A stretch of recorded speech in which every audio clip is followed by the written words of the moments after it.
South Bank. Oh.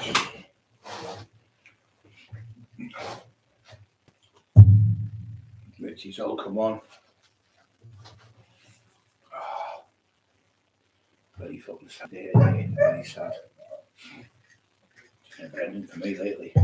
People dying. T-shirt, the top is freezing in here. I've got radiators on, but one of them is broken in this room, the room we do the podcast in, and it's fucking freezing. There's no heat coming off it. I think my mate, Audrey Bingham, he'll come and fix it for us, he said. Freedom, welcome to the show. Please subscribe to the channel. We're less than 100, I think we're about 140 off 35,000 subscribers. We help people with mental health, depression, people with alcoholism. We've saved 79 people from committing suicide in the last 4 years. This massive channel with all the fans on here. We had 3 on the other night, all suicidal. I just want to say before I go any further, I just want to it's a tribute tonight to my friend Lee Little, black lad from Broughton, and I met him in a gym in Redcar over 40 years ago. Never ever had a bad word about each other. Loved him like a brother, and sadly he's just passed away yesterday. Absolutely devastated. Racing lady, welcome to the show. Edinburgh. Brian, if you would like to buy Brian a coffee, if you would like to buy a coffee, the links are down below, just to keep the channel going. So yeah, we've saved 79 people between us. A lot of people were on the other night saying we were talking, 3 different people really suffering. I've contacted them and spoke to them, and they're feeling great, feeling fine now, because I've told them what life's about and things like that. So that little bit of skill I've got helping people, talking to people about, life's precious. Luckily, I only seen him. He only spoke to me about a week ago, and he came up when I had the trouble at the door, straight over in the car, him and his missus, and stood with us, in case that fucking scumbag. He said, I'll go and see him now. I'll go to his fucking house now, he said, Lee. No, Lee, I said, don't get you locked up, mate. He's a piece of shit. I said, he's got the cops on me and everything. He said, what a fucking scumbag is doing that to you. Fucking, he said, we were all kids, we were like 16. He said, I met you when I was 16, he said, me and you. He said, we did everything. He said, trained at the gym, went on shows together, competed. Also trained together, pushed each other in the gym at the Olympia. But I met him with a lad called Mickey Storr. He's passed away now. He took his own life as well. But I don't think Lee took his life. Just he's probably passed away because he was really into the training, really hardcore trainer. And he went into Mr. Britain. He won the Mr. Britain. He won the short class, the medium class. He couldn't go in the tall class because he was about 5'7", but he had a physique that was unbelievable. I'm going to put a video up later on for you to watch him. And he won the overall Mr. Britain under 50s, then he won the over 50s. So he won 4 shows in one show that year. And there were about 50 odd people there, and they all came fucking behind him. He won every single one of them. And it was for 4 or 5 competitions. He went in for the competition and won for the competition, and he won the overall. I don't think anyone's ever done it before. I think Eddie Eldridge was there on the day with him, talking to him. And he did amazing. Then he said Eddie was the best bodybuilder in up the northeast where he won the Mr. Olympia 6 years. 6 years, he won it 6 times. And Adam Swartzman gave him an award and met him, shook his hand to equal the record because it was 6 times. He'd won it at Arnold, but then it went into the Olympia, which is a different federation then. But the IFBB and the what was the other one? NABA, National Amateur Bodybuilding. I think it was National Amateur Bodybuilding Association. He was in that as well. But Lee, like I say, he competed in every show. He competed, he either won or come second. He was that good. I've got bodybuilder. I'm on about world fucking class, top of the range bodybuilder, but really strong as well. You'll see videos. If you put his name Lee Little, you'll see him training in the gym, squatting 500 pounds at his weight. He wasn't that heavy. He was only about 13, 14 stone, but he was ripped to the fucking bone. He had abs sticking out everywhere. Fucking always in good shape. He liked to be in good shape. And he used to work on the door in Manhattan's, and we used to go over. The lads from Hartlepool used to come with us, and they all remember him. And we used to go over, and then we had Mally he worked for me. He was 16, he was about 18. Lee was about 16 when I met him. And they all used to work for me, and some of them worked on the door for me, and at the rave clubs and that, and they looked after them, they were kids. And he came on, he did a show with us a few years ago, so I would have put on tonight for you. But it's sad that he's passed away. He was from Broughton, he was a black lad, and when he came on the show, he went, listen, people were going to call names, I was getting called the N-word, but he come out with the hardcore word. I got called it like that. He come out with the full word. I went, Lee. He went, how can I get them for racism? And I'm talking about myself, but he was so funny. He was really, really, really intelligent lad, really clever. Always smiling. As soon as you see him, he just had a big smile. So as soon as he smiled, you would smile because he was infectious. He was never ever down. He was never fed up. He went round and helped some of the lads who worked on the door with who ended up like when he started bang on the gear. He used to go around and get food and feed them, make food to them at their house, and so that because they were losing loads of weight and that they were giving up on life. Lee would go around. He used to go when he got jailed for it. This scumbag me and Terry had trouble with in a pub called State. Piece of shit he was. And what he was doing, this dirty bastard, he was putting the camera hid in the toilet and videoed women peeing on the toilets and the women's toilets. And Lee found out and he walked in and punched him right in the fucking face. Got 2 years for it. 2 year jail he got. He went to jail. But he was in jail when I was in. And he was a listener. You know, he'd listen to the prisoners that and go around and talk to people, talk about suicidals and get them back in the gym and train them and help them. He was a loved person. He was actually, he used to do twice a week, he would be on the Samaritan phones helping people can't be now or suicidal. Just a loving lad with a big heart in the world. But the world's the worst place now, but heaven's a better place with him. But flip side to that, we've got great news. Great news. We've been praying to God for someone to come, like an angel or somebody to come and help us about the tin foil and all the shit he's been saying, all the lies he's been spitting out about me and my wife. We've got the great Lorna Lancaster, well-known lady from here, judo champion. I think she competed for the England in the judo. Absolute legend from South Bank. She's boxing the ring, the lads boxing. Top fighter, top lady, mixed martial arts lady, and everybody knows Lorna Lancaster. A devout Christian for years and years, the same as Laurie Duffy. She loved Laurie and Lee Duffy. She knows everything about Lee Duffy. She took him in when he was struggling. When Lee was getting attacked and people trying to kill him, he'd go to Lorna, he'd go to Carl Edwards, he'd go to his mum, he'd go to John Black. There was only 4 or 5 people could speak to him.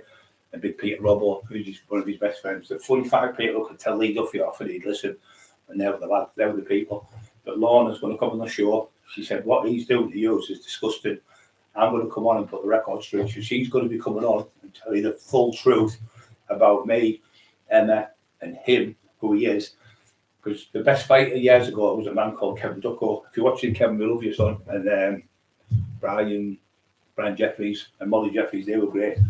So Lee was only 15. He worked. Lee Duffy fell out with his mum.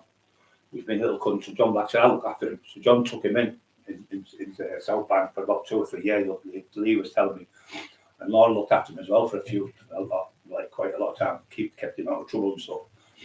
So Peter Robbo looked after him. He was a good lad. So John's trained him to box and try to fight, and Lorna's trained him and got him in the ring because he was getting bullied. So Lorna said, come with me and I'll train you. She trained him on the pads and everything. Took him on the pads. She did loads of things with him. She loved him. He loved her, devout Christian. She's been out for years and years. I worked at all with her. I only ever met her a few times with Tony Jones one night. And Maggot, another great lad from Grangetown. She was from that way, Grangetown, South Bank, that area. And she knew everyone. Everyone knows her. And when that woman speaks, people listen to her. So Ducko, Kevin Duckland, was the best fighter. He had a black moustache and his hair combed back, a bit like Noy Elvis had his hair. And he had that like swabby look, big lad.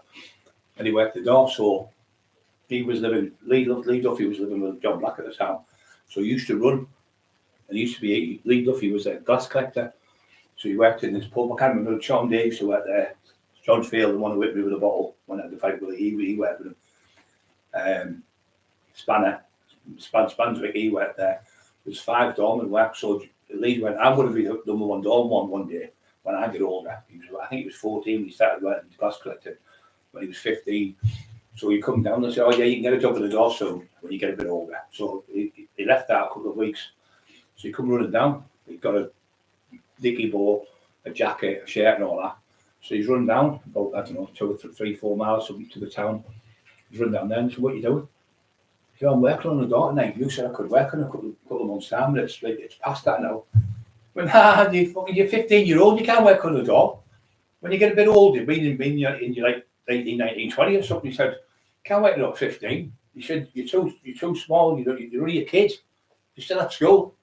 He went, well, I'll fight the best doorman. And they all started laughing again at him like a Lee. So fucking Swanswick went, oh then I'll fight you. Come on, I'll fight you. So Lee went, boom, fucking knocked him clean out. Knocked him unconscious. Sean was there, who comes on here. And he sparked him clean out. And they were all laughing like fuck at him. So Lee got the job on the doors at doorman, 15-year-old, right at the doors. That's a true story, that. And he got the job on the fucking door.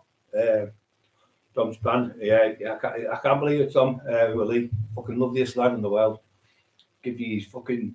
I remember one we were out with all on ecstasy, and we were in his flat, and he lived on the left-hand side. When you go into the red car, the back road, not the coast road, when you go to the front, there's a little cut off. There's a fish and chip shop on the right. It's fucking brilliant. And there's a DIY shop across the road, and there was a house there, and it was like a flat. You went up the stairs, and there was a jacuzzi, and it was Lee Little's. So I used to go there, be off out red on the E and everything. So anyway, he said, I'm going to have to go to work. They're going to go mad. I went, fuck them. I'll phone them. He worked on the bins then. Good job he was on. So I phoned them up. I said, it's Brian Cockerill. I said, Lee's a little bit poorly today. He's going to have the week off. He's not very well. So anyway, I said, okay. And he said, okay. Then I put the phone down. And he said, oh, I'm going to lose 300 quid now. I said, no, you won't. I said, there's the money. There's 300 quid again, 300 quid. So I said, pop that and you're out on the end of the knee. We've done to the way we stayed. And they were in there for 2 full days. he got a phone call off the boss and said, you've been sacked. He got the fucking sack. Anyway, he started working me doing the little things, the little pop that, allegedly. And he used to work the doors for us and do the doors. And I would fucking chest killing me. I could give him 100,000 each, which I never had 100,000, but I could give him like 10,000 each, put away and say, put them to them brackets, put 50 in there, 20 there, 30 there, 40 there. Come back, everyone would be perfect. I could say, there's 50 grand, put that away, go and hide it somewhere, trustworthy with your life, loveliest lad you could meet, and never told anyone anything. It was always between us, what we'd done. That's how we never got caught. We had proper people like Lee. Just terrible. And Lee, and we had a little Mally, he got stabbed to death, another great lad who worked for me as well. Edgar Lee, we'll just go through these all. Matt, Evening Freedom and all.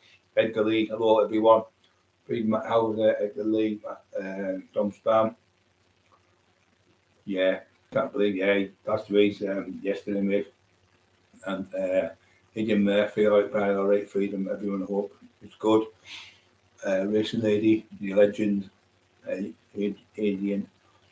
Another mate, Peter DeVox. Hello, Peter. You okay, brother? Legend. Mr. Nobody. Hello, mate. Hope you're doing okay. I'm Bernardus, another great lad, absolute legend. Steve Mack, legend as well. He knew Lee well. He'll obviously be gutted as well. He knew Lee really well. He was a great lad. And we had so much fun, me and Lee. And like I say, when he was 16, we used to train in the Olympia. But he was only a kid, and I was about 3 or 4 years older than him. I went out to him, and I was training with George Fawcett, who was Mr. Britain as well. He was like top bodybuilder in the old days. He won the Mr. Britain twice, and I trained with Craig Howard and people like that. So Lee was just a kid when he came from Broughton. Anyway, he come in the gym and trained. Anyway, he took his top off and that. Fucking hell, he was unbelievable. 16 years old, and you could see the potential of long-bellied muscles, the thickness and that of them. Just pure quality bodybuilder. You know, you can't make them. Their genetics, what God gives you, God gave him a gift of genetics, and he was strong as a bull as well. He could have a fight as well. He wasn't no mug. He was a good, really good lad. Never had him make statements against anyone. Never grasped anyone. Never called people. always laughing. Every time you see him, I put him on my phone today, I'm going to tease him in my eyes because big smile on his phone. Such and such about your dreams, it says. I can't remember the exact quote he put on.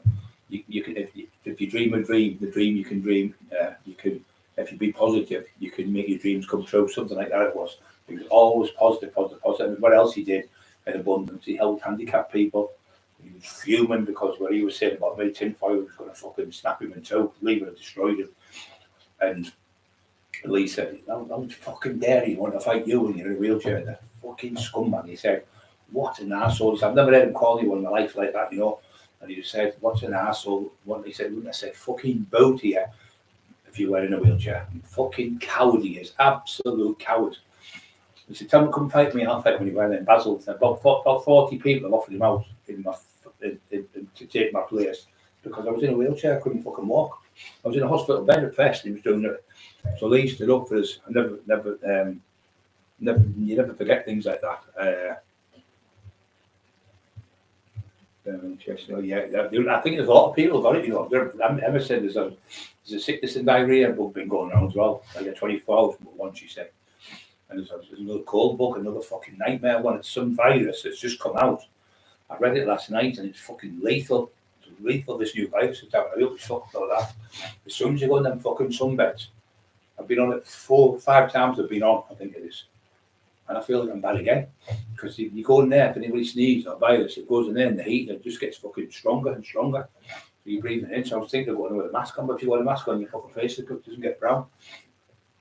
It's starting to go brown. Now, I'm browner than this in here.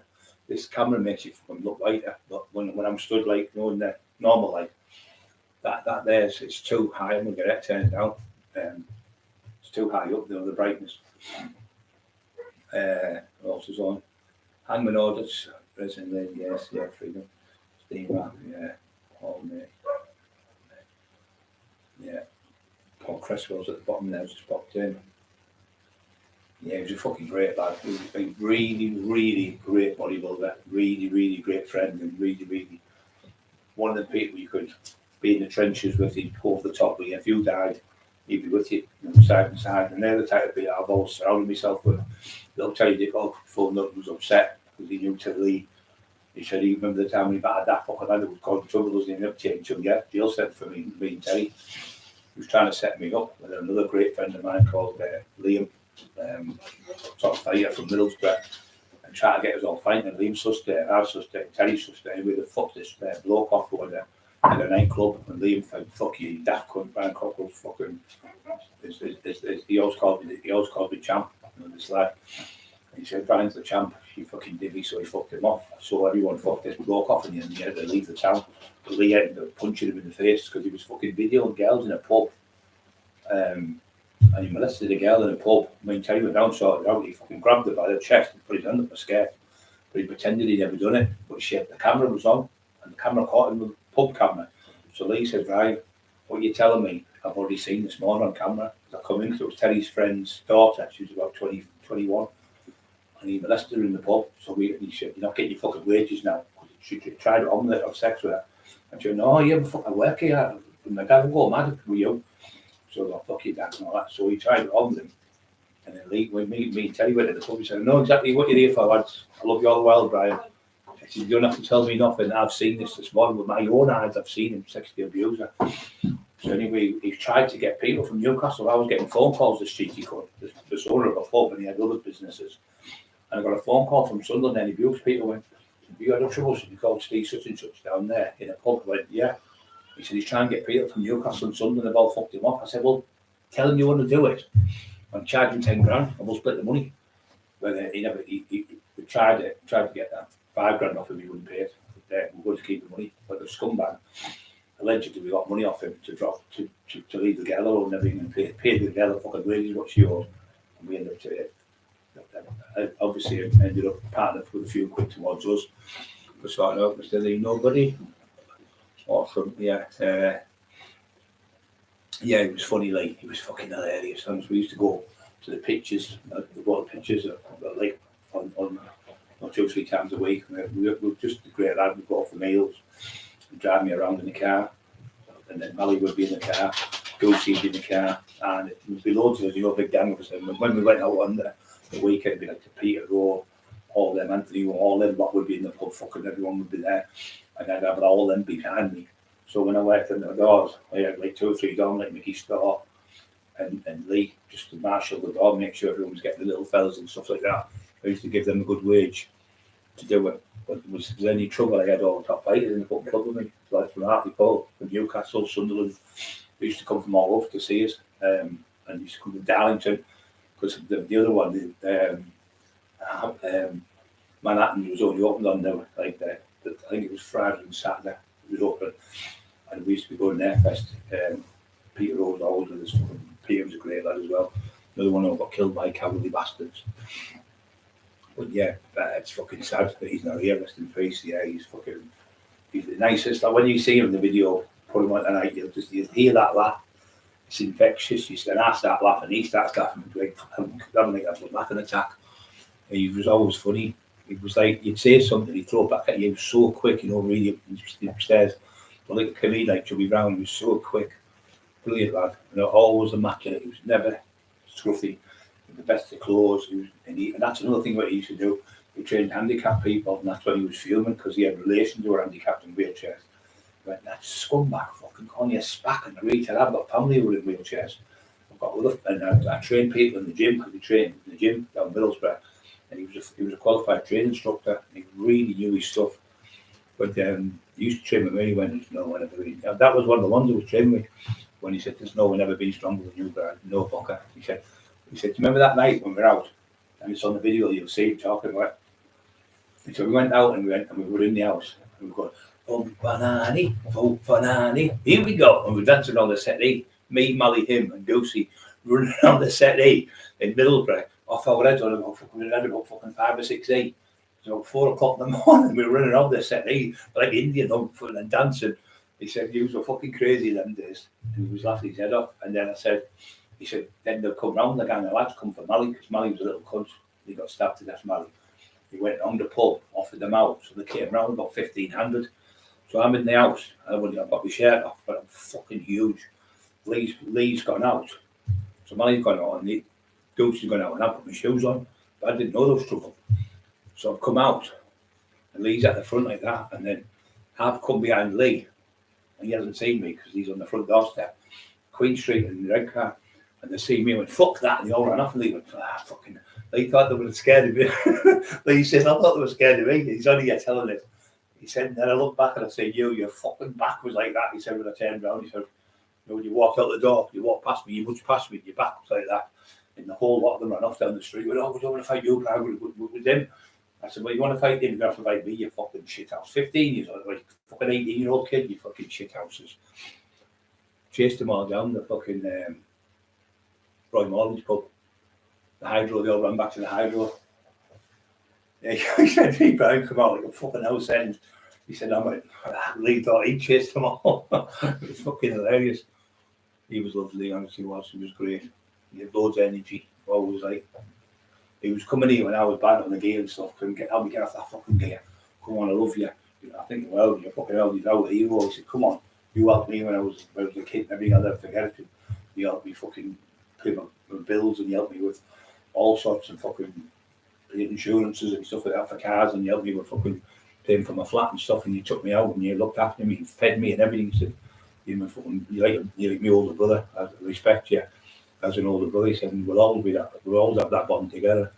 But I was only speaking about him a couple of days ago to Emma, saying we'll have to get Leon again for another live. But I said he did well because people love him all over. Like I say, the whole bodybuilding world would be devastated, like your Mark Johnsons, Ali Johnsons, all them from Grahamstown, Tony Stubbs, Jimmy Stubbs, all them loved him. George Fawcett, Benny McDevitt, Paul Cook, all the old stuff from there. All them people who knew him over the years. He was never ever a nasty person. He could have a fight for fun. He was a lovely lad. He was strong. Like I say, he was strong as fuck.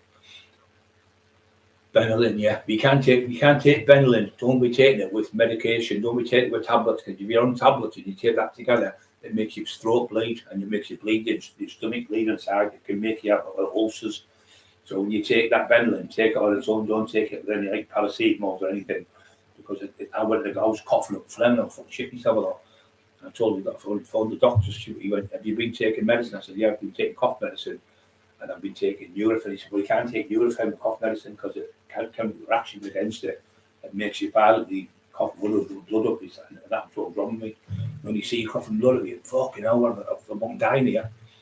Thought you had cancer or something.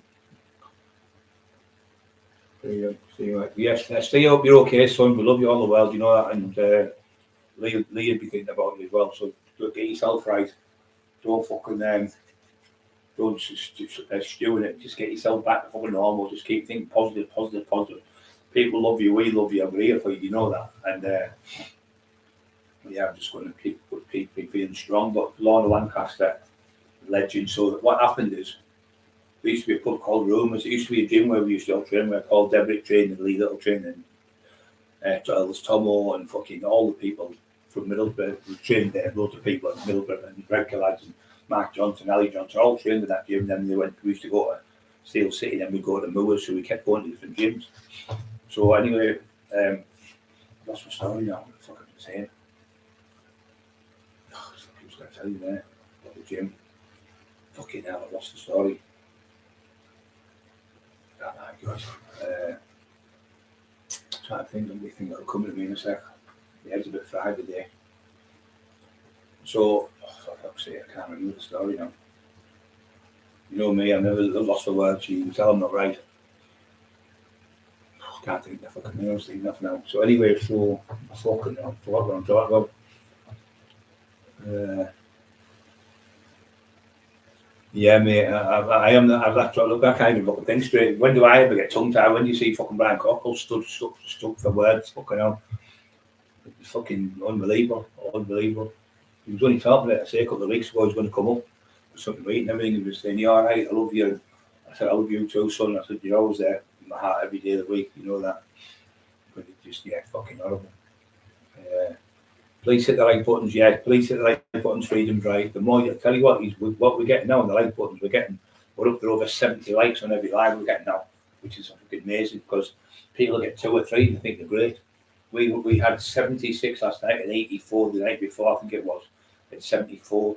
So they're getting towards the 100 again now. Racing Lady, you're a legend. Smash the like buttons, everyone's telling you. And don't forget, try and get your family members, anyone to join the channel. We just want it to 35,000. We need about 140. I think we need about 140 new subscribers, but we'll be at 35,000 then, which we're trying to do.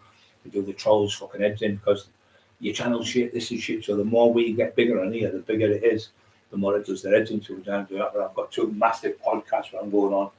One of them's the biggest one in the world, and the other one's top actor who's going on. You all know this actor. I'm not going to be telling you who it is until the day I go on because that little cunt will be going, like a little crank, but he's finished. Lorna said, Peter Roberts said, mention it tonight, so I'll mention it. So she's going to be coming on. She trained with Lee. She took him on the pads. She took him on all the things. She helped him at home. She loved him for bits.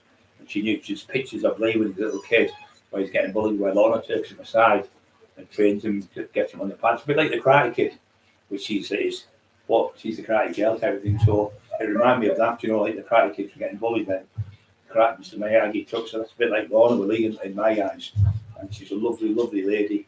And when she speaks, she's about Christian, she's just sick of the lies and the rubbish and the evil that's come from them people about me and Emma. Disgusting. She said, I'm going to speak on behalf of Brian and Emma. So she's going to come on this week sometime. I don't know what day it'll be, maybe next 3 or 4 days time maybe. But it's amazing to get her on. So getting back to this, that was it. So Lorna's in the pub and Teddy Dicko told me, but Robbo told me the story first. And then Teddy Dicko told me, so Robbo's on the phone today for an hour. I love him, Peter Robbo from South Bank. He was like, another one. He would take Lee, get fucking home now. You've had enough. Get home now. And he does his job. And he said, get to my house now. And there's the keys. And you go to Robbo's because he was from South Bank. John Black was the same. Home now, yo. Home when you go to, or John probably tried to throw him out. So Lee would go home to John's house and go to sleep. And it was like, if there was only a couple of people could do that, Carl Edwards was another one. So she's going to come on and put this record straight, as the Tin Man calls it. And she's going to give her version. Now, when she was in Rumours, that was the gym we used to train in years ago. It was near the train station. So when she was in Rumours, Kevin Duckland come up and pinched her bum, pinched her ass like that. And she fucking grabbed him and went, woof, and threw him over her foot, like a judo throw, and threw him. And he's getting a grab. She threw him all over the pub, and then Big Bry Jeffries and all Molly Jeffries, all them were fucking pissing themselves laughing at him. She threw him all over the fucking pub, and he was about 15, 16 stone, like a top fighter, good boxer. And he'll tell you, she threw him all over. So then I come off the phone there, and I'll tell you, I've just been talking to such a trick. I said, Lorna Lancaster wants to go, and he said, oh, she'd be marvellous. And she went on to speak about him because everyone in Teesside and all the judo people and the boxing world, the fertility, she's helped loads of people in the community, and she doesn't tell lies to no one. So that'd be unbelievable. He said, that's a gift from God, that. Well, she's a Christian as well. He said, Terry, I said, I know she is because I've known her since the 30 odd year ago I met her when I was out drinking. And Tony Johns took a maggot. He's got a maggot now. Got his throat maggot, killed himself. Tony Johns and Tony's Cockerill was. We were in a pub in Redcar. She came in and was talking about her brother used to work the dormitory called Jimmy Lancaster. He worked on the door, a couple of doors in Redcar with the Sharkies pub. We worked in the I think it was Silks. We worked in there together as well. But he's passed away now, Jimmy. But he was like a brother. But back in a bomb evening, Bride. Hello, mate.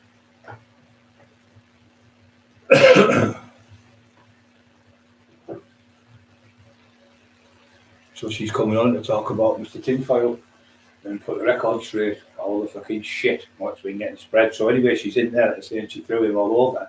So after that, he got fucking tortured. He was the best fighter in Middlesbrough. you got bailed by a girl. He took it as a joke, and he never went to punch her out. But once you grabbed him, she knew all these moves and that, throw you around. And there was another story where 3 coppers, I think Gary Russell told me she was friends with Gary, and 3 or 4 cops come to arrest her, and she fucking dropped them all on the floor. And the cop come, the main copper, the big copper or something, they said, they didn't want to, took her down the police station and said, we're not charging her. Imagine this got in the paper. She's about them. She's not massive, but she knows them karate moves like this in Miyagi. She said, I'm not going to the newspaper with the 3 of my police officers being filled in by a woman. She said it would be embarrassing to go in the paper, so they let her go with the caution, I think it was. This is 30 odd years ago. But she's loved by all the people out there from South Bank, Grangestown, all the lads who can fight. John Black, all them, all best friends with her, love her. Lovely lady, but she doesn't tell lies for no one. She's a legend in that area. She's a proper legend in the area where she's from. Tony Johns, Gary Russell, the Stubbses, all them, all over. People know her. She said, I can't believe what's going on with Brian and Emma. It's disgusting, absolutely disgusting. But everyone else is the same. Sick to death of his lies. Sick to death of the fucking bullying. The bully is a fucking pure cowardly bully. So we've got someone now. Yeah, Paul. You're right, Paul. I'm still in shock. Yeah, it's fucking a nightmare. But the thing is, with he wouldn't want none of us to. Wouldn't want none of us. Obviously, we mourn his death, but he wouldn't want us to go down because he was always bubbly and laughing and joking. He was never ever miserable. He could lose £100 to find a penny and still laugh about it. He'd say, well, at least I've got part of my money back. He'd make a joke out of everything. He was fucking class. And when you were with him, it was a quality time you had with him. He was never ever miserable. Laughed and joked, always talking about bodybuilding and training and stuff. He loved it the same as me. We were dedicated to the sport, both of us. And we'd be in that gym like I was going 3 times a day. He was coming twice a day from Broughton. And then he'd stay like in Redcar, we'd go for the food and the cappies and stuff, and have like granary bed and chicken and fucking we'd eat good food, and then we'd go back and train again. We used to train 2 body parts a day there. Like say chest and back or something, and then we go back. So we do that. So we used to train like 2 or 3 times a day, and then I would be boxing, and I'd be on my bike. I would do 10 to 20 miles on the bike every day. So I never ever had. I use my waist now. It's like flat as a pancake.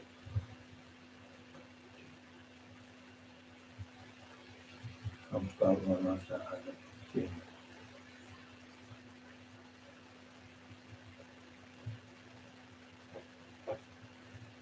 in the gym, yeah. She's in the gym. She's in the gym where she trains on the pads and everything. She's fucking brilliant. Starving the lads in the ring. How good she was. You can't wonder that. You've got Matty Taylor loves her as well. Another one. Matty, she's class. Matty's passed away through that scumbag as well. We were on about that today. All these people, he's bullied and tortured and got away with that cunt. He's got away with it for fucking years and years and years with his lies and his bullshit. He wasn't even a fucking round. He never even met Lee Duffy, telling people he knew Viv Graham. I met Viv Graham and he was a lovely lad. I never even met fucking Viv Graham. Viv Graham got killed years and years ago. I said, you're fucking full of shit. Then he said he met fucking Eddie Buick. Eddie Buick's never heard of that cunt. Then he said he met fucking Roy Shaw.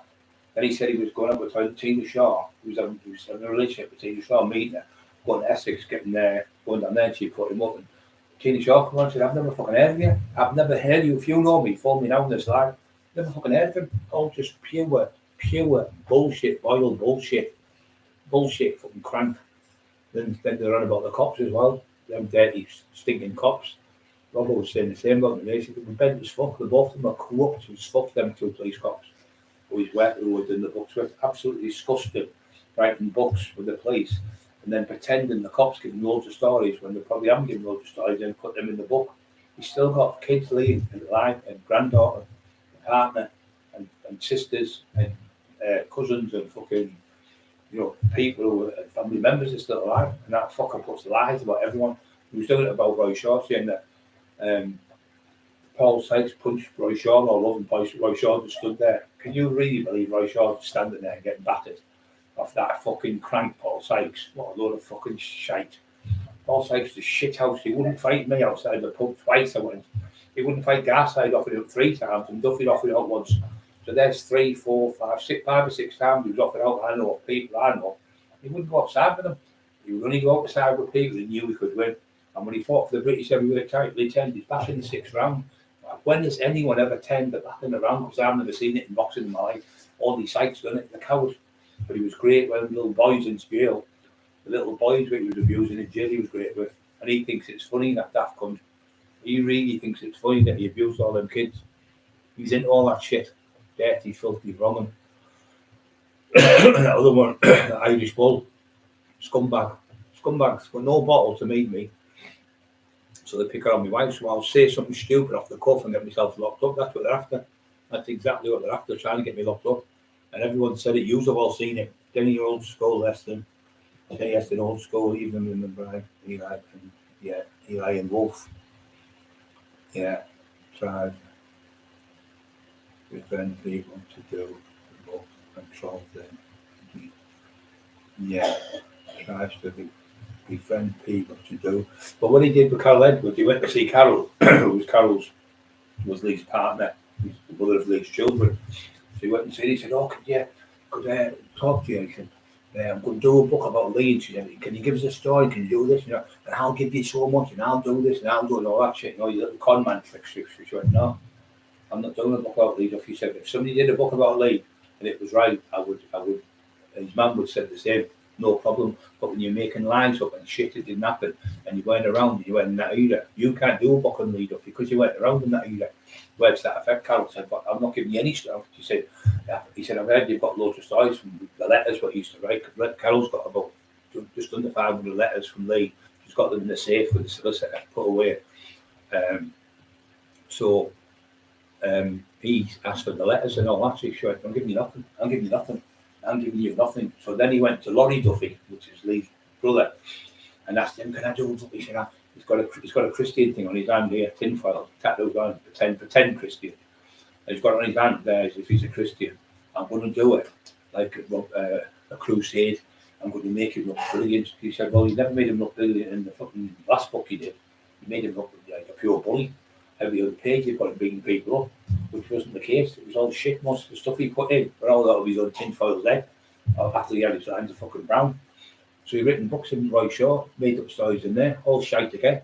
Pure shite. I've got one, and that's why I pulled the plug on the book of the Resurrection of Brian Cockerill, because when Tony Grange read it from church lady went, this is not your words. You don't use that word or this word, that word, because I never proofread it.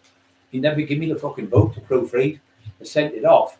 printed it, and never once gave me any invoices to see how many books were printed. Same as Martin Joseph Turner, ripped everyone off. Done it to every single person. Steel City Jim used to train, that's right, mate. And he done this, so he tried to do it with Carol, so Carol said, I'll give you now. So because he wouldn't give him books, you've seen this, she's on here talking about him, trolled her for 6 years, trolled her non-stop. I'm gonna double barrel you. Same shit as what Emma's getting.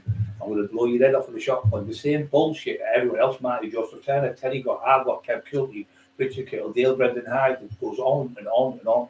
Tina Shaw, Carl Edwards, Richard Kilty, Kevin Kilty, fucking never ending with a little fucking rat. And when they offer him out for a fight, he tape records them and then he gets the place on them. This was like the scumbag does. He's been doing it for fucking 20 odd years, grassing on people off all the estates.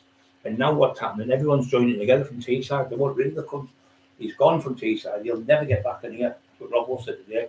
All the South Bank lads went from all the Grange Sound lads, all the Darwin Sound lads, every fucking way you go. Terry said, Pete, if I see that cunt, I'm going to give him it every day. Terry Dick said, I'm out. And everywhere I go, all the mention is him, what he's doing to Brian Emma. He said he's a fucking scumbag. Everyone's slagging him everywhere. And that's not me. DC Boyle, yeah, that's what he is. Well, that's what he said. Hangman, he said, my books are doing that well now in the Jimmy. Look on the Jimmy O, Freedom Group doing all that. Freedom will find it. On the Jimmy O show, he goes, my books are outselling J.K. Rowling's. I looked at that, you were on the fucking bench. She's fucking 100 million books or something she sold, and he's selling 300 million books. And he said he's selling the books. He said, if my book about my book now about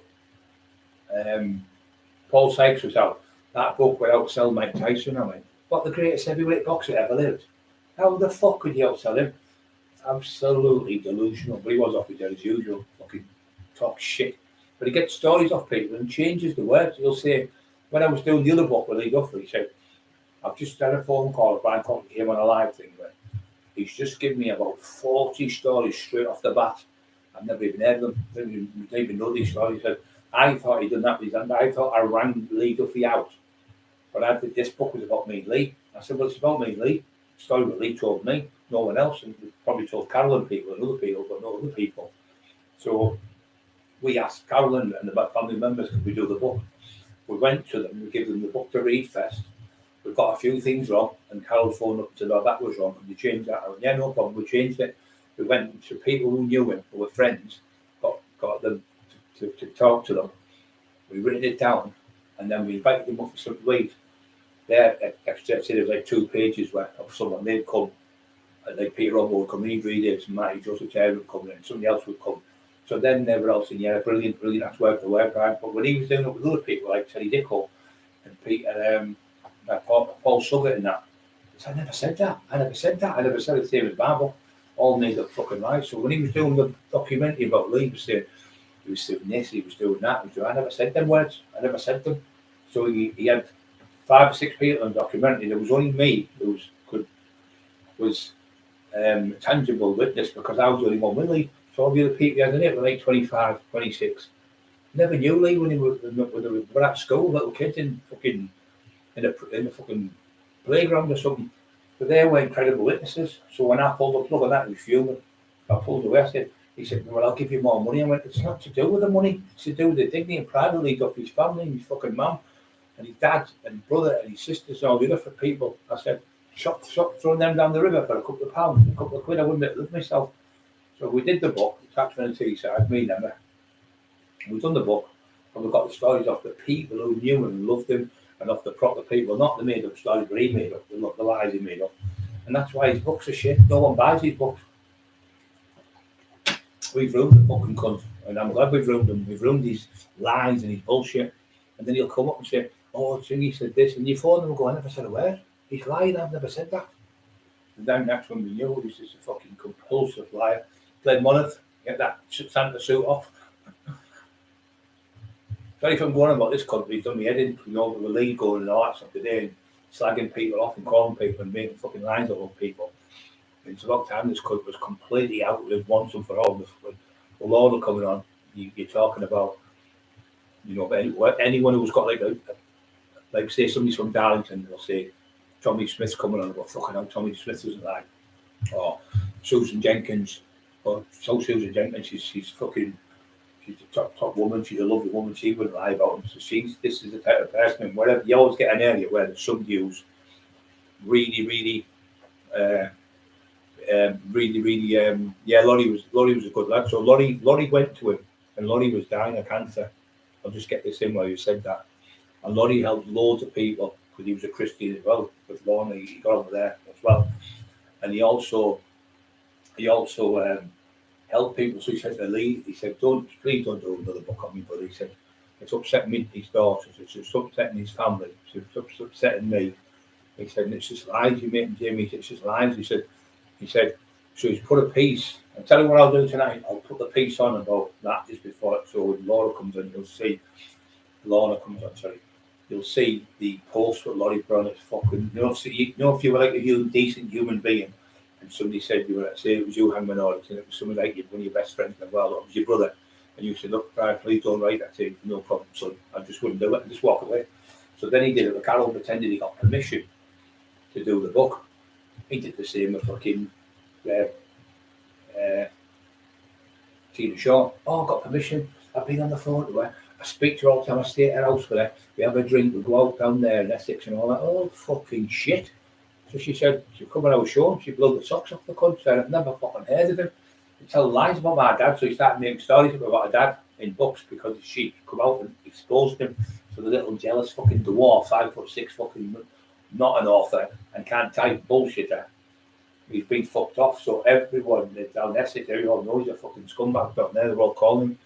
He's just horrible. He's horrible. So he's hated by everyone. So now what's happening now is people are sick to death of hearing him bullying people and threatening to burn people's houses gone because the same. This is like a multitude of people from all over the UK. He's threatened to burn their houses down, rape the dogs, rape the wife, rape the kids, burn the fucking cars out. And he's done it to our house. He's still getting off with you, Cleveland Police, and letting him do it. And now the people are standing up. It's you who's calling us Cleveland Police.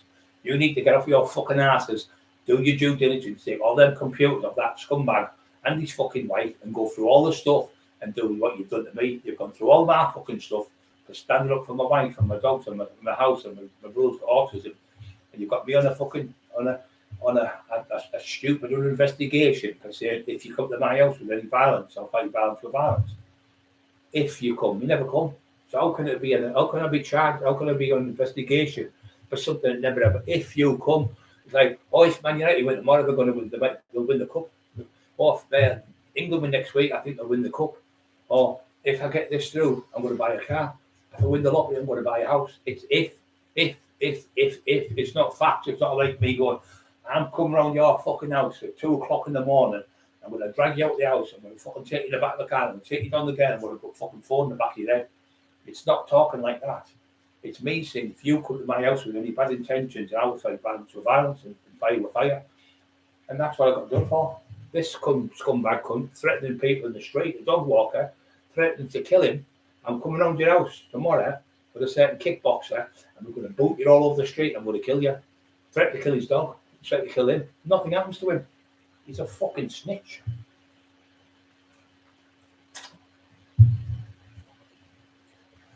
That's what Lee was saying. He said, just the wrong in him, bro. You can tell he's the wrong. A pure wrong. And that's why he said, what man that's from Middlesbrough would hide on the outskirts all the time? It's because that's North Yorkshire place. So he's away from here. You know what I mean? So he's always on the outskirts. But people say she's got connections in the police force there. One of their relations in the police. That's what the connection with people from that area down that way. Harrogate have said. But we don't know if it's true or not. But he's definitely got connections because why would Stephen, Detective Sergeant Murder Squad of the not National Crime Squad, the Regional Crime Squad he worked for, do a book with him and then go on the fucking show and Atwood show and sit there, a criminal who's been to jail. He's been to jail for burgling people's houses. He's been to jail for the Brown and everything. He's been to jail for it. So why would they do a book with him? Because he's doing things for them beneficial, to hit recording people. And then he does another one with another ex-police officer who was the detective CID in the drug squad. Another fucking one. Absolute. So people say to me, I think they're doing. Then he said, oh, I've contacted Ray Mallon. So he's in with Ray Mallon. But he isn't. He's only saying that. But that's to do land with distress towards people. If you say something that's not true, to frighten them. You say, I'm getting my mate tomorrow to phone you, he's going to give you a good eye. That's dual arm of distress. You get nicked for that. But he never gets touched. He can say what he wants, coming on his little crank. Old June, that's how you know cranks are from 20. Yeah. I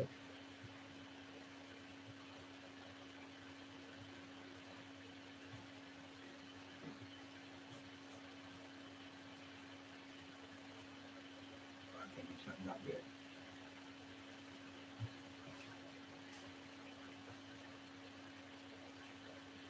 Yeah, wouldn't dare fucking say now. Deluded.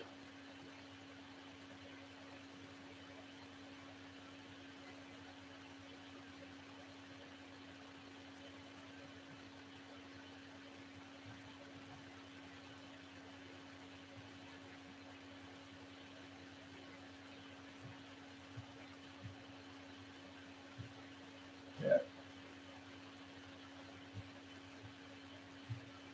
He sold off all the books. That's what he's done. He sold all the books off. When the judge gave us disclosure for the books, and when he said, "Well, where's the proof what you've sold? How many books?" But by law, you have to have a contract. They have to give you the contract. Wouldn't give me the contract. Kept making excuses. Then told me I was getting 37.5% of the book. The book was selling at like £15. I worked out about £4 a book nearly. Oh yeah, you got just under £5 a book, he said. So he drove me into something that was all nice, so that's false. If somebody gives you a lie about a contract, it's void. It's a breach of contract, it's called. So we took the court and got the breach of contract. He was found lying to the judge.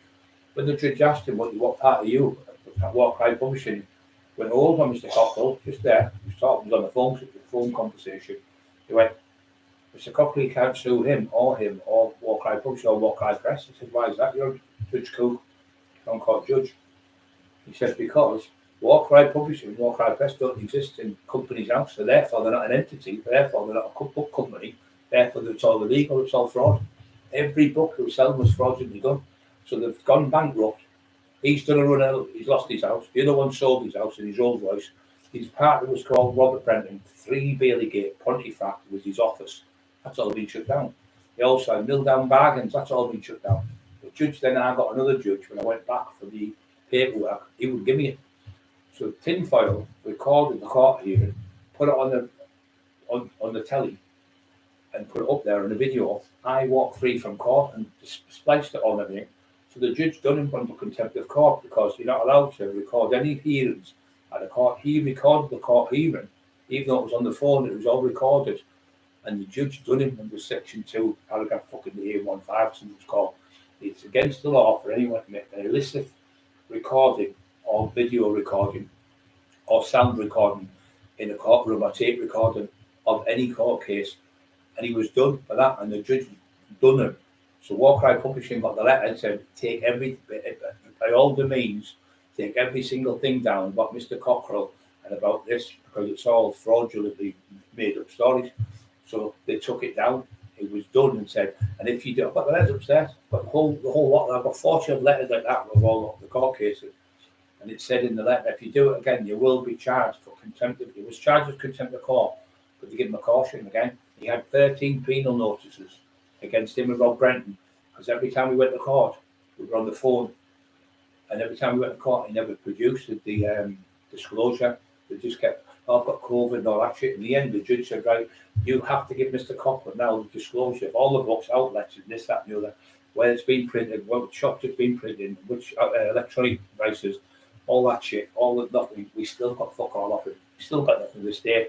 So we now know it was all fraudulent because the companies he worked for were fraudulent companies that didn't exist, but they were doing it for over 10 years and still nothing's happened with him.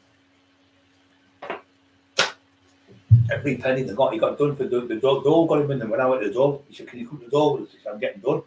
He said, I've been claiming, and I put the money into Shirley's bank account from Rob Brenton. Rob Brenton's 3 Bailey Gate, Pontefract, was sending the money from Barclays Bank, Rob, from Pontefract to Shirley's bank account in Stokesley, and she was getting that money. So when I went with him, now Bobby had a little car, and little Kai's, K-I-A, and it was like 1.2.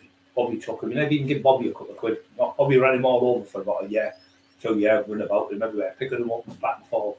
Never once bought a meal apart from one meal he bought me.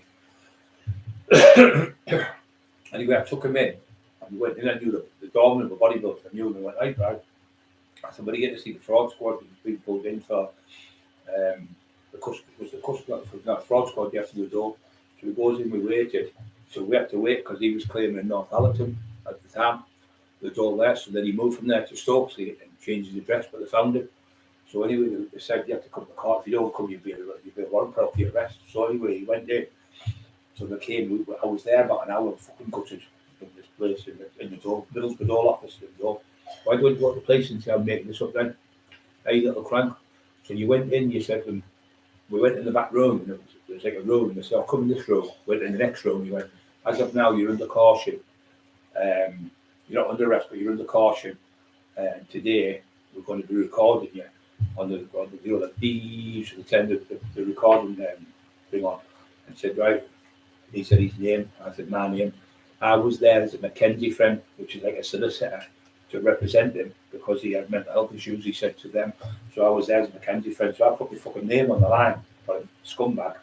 Told me it was all mix up. So I got there. I said, well, how have you got? Why has your wife got 12,000 pounds?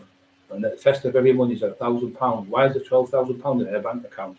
You've swapped it from your bank account, the door, and put it in theirs. Was that to hide it? But no, because it's a joint bank account, he said. He said, but why come you've got £3,000 in your bank account? And she's got 12, that's £15,000. That's over the threshold and what you're supposed to make, and you were getting £1,000 a month off us. Money. So you've now more than double than what you should get. I think you were allowed 12, 13 grand a year or something.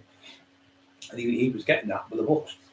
So he made all this shit and all. What it was, the man gave me the money to go and interview boxers. He said, well, who did the interview? He said, when I went to see Ricky Adams, I knew him in Manchester, and I gave him £2,500 interviewing.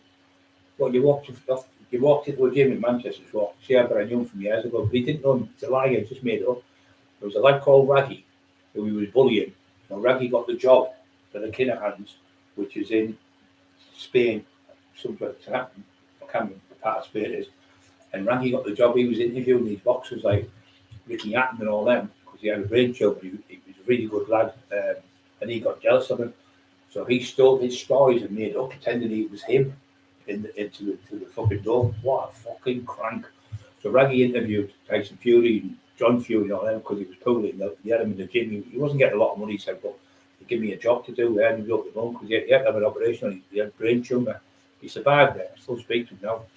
So that he said all them interviews he's done about that. It's my interviews, but I did that. So he showed me the interview. I thought, you fucking liar.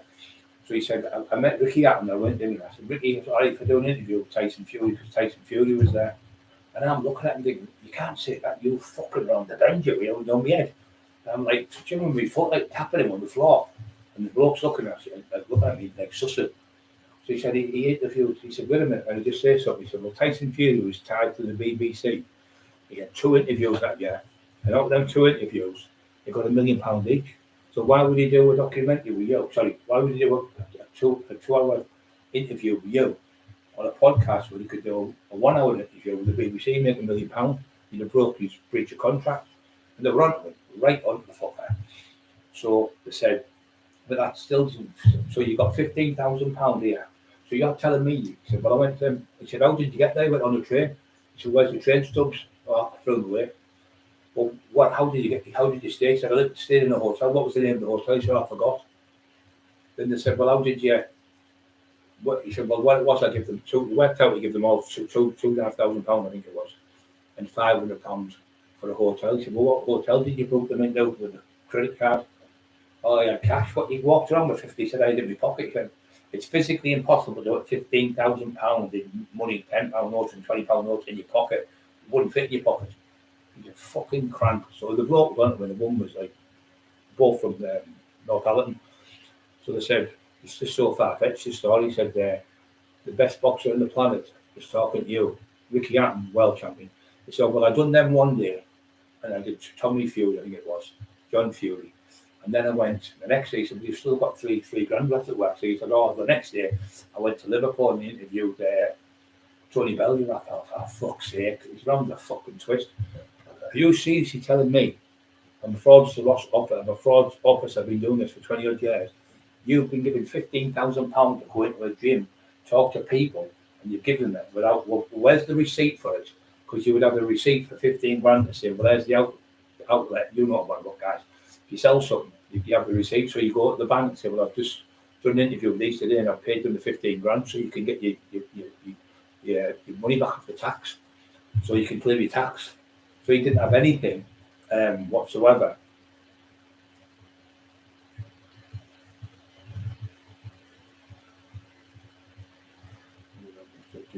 So they said, so where's the proof of that? For the minute when you're like a receipt, you get a receipt when you say you bought a telly off someone in the street, even £100. I bought this telly of Tommy Smith for £200. Gives you the receipt for the receipt, and you've got proof of ownership.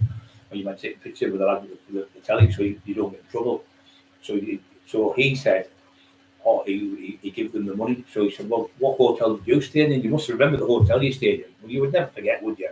Talking to fucking Ricky Hatton, talking to Fury, and talking to Tony Bellew, and John Fury was, I think it was John Fury, John Fury was talking to him, and Tommy Fury.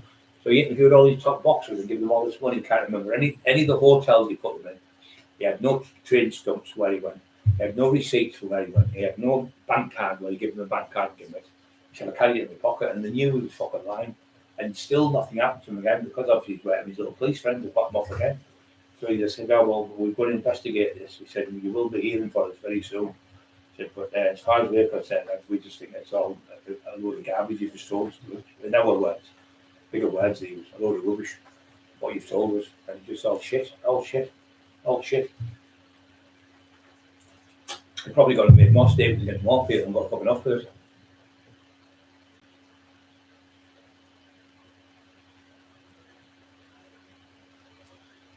I've never heard of him in my life, mate. That lad. Never heard of him, mate. Never heard of the lad. I've never come across him in my life, mate. Not once.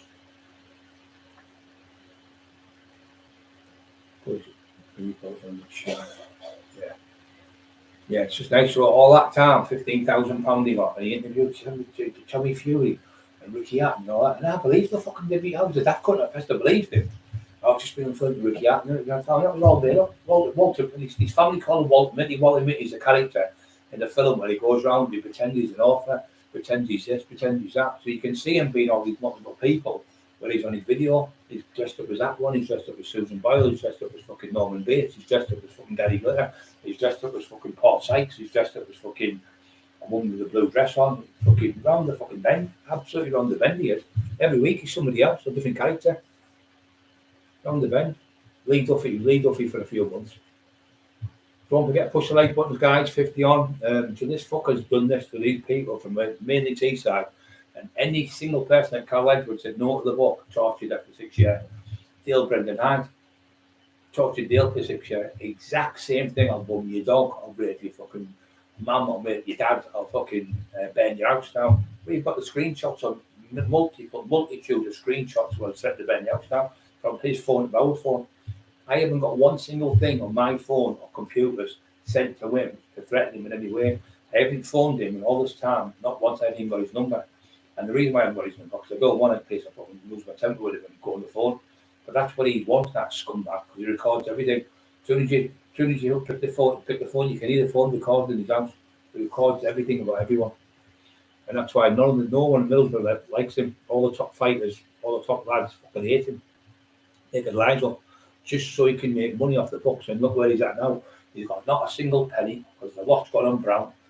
And renty boys and the ladies of the night, it's all gone on that, and his big time party and all that, it's all gone. So now he's trying to con everyone by going on another fucking.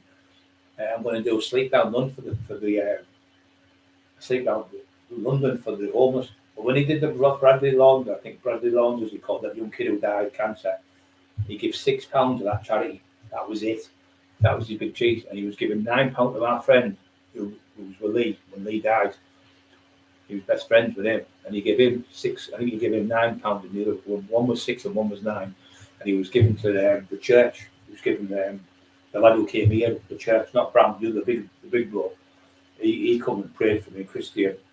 He told everyone I was hiding in the house and I wasn't in a wheelchair. I was making it up. I was pretending. That's why I put all the videos. I'm going to put all the scars on as well after the other lady that won tonight. And I've just put all the scars on my body where I've got off the operation just to prove this couldn't wrong. Because I love fucking wiping him out with these daft little bullshit deeds to try and make people believe him. So I counteract him every time. But when Lorna Lancaster comes on, she knew Lee since she was that big. She knew everything about him. Everything you want to know about Lee Duffy, she knew. Because she was brought up in that area. And Peter Robbo, another great friend of his, he knew everything about Lee. So he gave us some good stories to put him with Peter Rowe and stuff, best of friends and stuff. But we put all that in, and every person we done it with, we went round and seen them and said, look, it's okay. But when we were speaking to Carl Edwards and we told Carl what we were getting, and we were with our church leader, he turned around and said, I won't say his name. He said, he's definitely demonic. Him and his wife, they're demonic. They're round the twist. Absolutely round the twist. And what's happened now, everyone like Teddy Dicko, Mike Turner, me, everyone who's been ripped off. Everyone, Mick Sorby, Richie Horsley, Gary Furby, every fucking single person, every person I spoke to has been Jimmy O'Neill. There's a multitude, got 37 people being ripped off by him, and he's going to run it and head out of the way. But he hasn't got a bean now. All the money he's had, he's blew on shit. He's blew it all because he's a bum, absolute little bum. So when he was sending money like to Marty Joseph Turner, £3.27 for a book at selling for 15 quid, and he's supposed to get 37% of £15. How does that equate? It doesn't, does it? But that's what he was sending him. £1.15, 38 pence, and £1.38. That's what he sent him in 3 months. Fucking disgusting. That old man was a legend, Marty Joseph Turner. He had Cornelius Carr, the greatest boxer that ever came out of Middlesbrough. He trained him, and he fought Eubanks and beat him. He fought Nigel Benn and beat him. Then he became the world champion, and then he went and fought fucking, like I say, he fought Steve Collins. Steve Collins beat him on points, but Steve Collins that night said, Marty, the old man beat me. He said, he was hitting me. He said, the body shots were doubling me up. He said, I was creased up. He said, I thought he took my house with me that night. He said, I thought I lost my house here. Again, because he the money to pay his house off. So he said, I thought he beat me that night. He said, I knew that I was beat by the better man. He said, the better man lost. And that was Steve Collins. And he doesn't fucking lie. Steve Collins, one of the greatest fucking boxers that ever lived. And that's how Colin was caught for. That's who Martin Joseph Turner did that book From Boys to Champs. He'd written it over 10 years, and he had it in the vault for 10 years. So it was 20 years ago he'd written it. And his wife got cancer, so he looked after her, and she passed away. And his daughter, she just passed away, his daughter, God rest her, Marcella. She did the book, she's written it out. And then Marty got it typed out by somebody else and put it in a vault, in your paperwork. So it was like a proper manuscript. So tinfoil come along with, oh, give us a look at the book, and I'll look at it for you. So he gave him the book. So when Marty was poorly, he was in the hospital in Middlesbrough, Thomas Cook, and he had the OCPD, and it was really bad. And anyway, they gave him his last rites 3 times. So they said, oh, Marty Turner, it's Marty Turner's son, such and such a person. He said, my dad's going to pass away, he's just been given his last rites, the priest, he's not going to be here by tomorrow. So he phoned me out, Bobby up, we were going to go for a meal with him. And he phoned up, he said, oh, Marty's passed away, he's died. And we were like, oh, fucking hell, everyone was upset. 2 days later, I got a phone call, Marty Joseph Turner. He went, hey, big fella, he said, I've just been in hospital, I've just got out. He said, how are you doing? I said, somebody said you died. No, I've got it wrong. He said, what it was, I was just giving him my last right. No, Jamie Boyle phoned me and told me you passed away, you're dead. He said, you know what he's done? I said, what? He said, well, I was in the hospital, virtually dying, giving me last rites. He went down to Rob Brenton's 3 Bailey Gate Polytrack and changed the book from Martin Joseph Turner, From Boys to Champs, meaning like young boys, went as boys and they came out as champs. From Boys to Champs, the book, and put his own name on, Jamie Tinfoil. Put his own name on the book so he could pinch the book, thinking Marty's dead, and he would get all the 50, he would get all the profit, 100%. That's why he did the Lee Duffy book, all the 100% profit because Lee's dead. Did the Roy Shaw book, 100% profit because he's dead. And then he wanted to try and do another one on Roy Shaw, which was a documentary, what we got stopped. 100% profit they got again because he's dead. So he did books on dead people. He's fucking vile, and his wife types them out because he can't type. So they're like a complete con man and con woman. And because she works for the City Advice Bureau, she knows every little con going about the frauds and everything. So that's how they get away with it. Pure scumbags.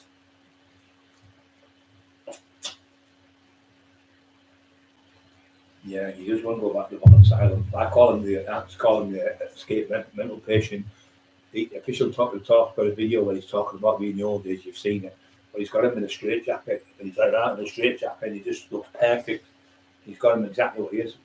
Absolutely fucking off the bench.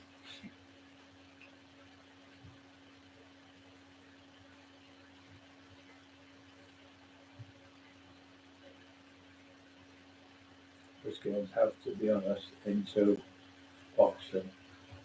I guess Denzel was awesome watch, but you don't bother me. No, that's your team fire. Until you retire, that idiot. I don't fucking. I don't know Denzel. He's not fucking. He's not fucking. He's off his thing, mate. I think you're going to go for them. Only fools and horses. That's what he does. He comes on and goes, "I'm not being funny or outright. I don't really know who you are." That's you, Tim. Pretend to be somebody else. You're a fucking crank. I know all your daft little nose. I'm not being funny, sir. Calls you sir. Yes, sir. I'm not being funny, sir. But the thing is, and it's at that point, he's a crank, absolute crank. He comes on with these stupid fake accounts every day of the week with his crap. I'm not being funny. I think you're a good lad. I think you might have this wrong. That tinfoil bloke seems a really good bloke. Yeah, yes, that's exactly what he's a proper Walter Mitty. Please watch the film Walter Mitty if you haven't seen it. It's an old black and white film, and it's him. Compulsive fucking liar he is. He even took his own brother's uniform and walked around the town with it because his brother passed was in the Red Berries and pretended he was a Red Berry. Walking around Middlesbrough saying he just passed his course. He wasn't ever in the Red Berries. He's a fucking proper bullshitting cunt. Everything he does is lies, complete lies. Oh, I'm talking to Ray. What was he said? I'm talking to Robin Williams, and I thought he meant the actor. And he went, "Oh no, the singer." He's going, "Stop, Robin Williams." He's like that on the phone. I'm like, "Okay, Robin, blah blah blah." And then I found out it was just all lies. Every time I asked him to talk, put him on. He put the phone down. And he said, "Oh, we'll talk Robin Williams. I'll talk later." Then he said, "Oh, he's just been on the phone talking about you off Snatch." Gorgeous George. I thought, "You're a fucking bullshit, cunt, you. What a bullshit." I've read all your books, Jamie. I think you're the best author. And this is what he said. Amazon said, this is his words on Jimmy O'Neill. He said, Amazon have said, we're going to have to give Jamie Boyle an award because as of now, he's out selling more books than J.K. Rowling, and he's the best author in these English shores since Oscar Wilde. I looked at that and I thought, fucking round the bend, Joe. Totally round the bend.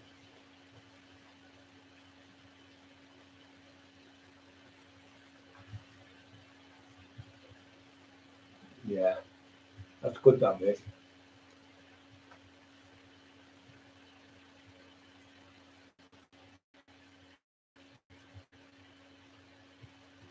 Maybe 93 at some fucking time ago, isn't it? Fucking lies, doesn't it, mate?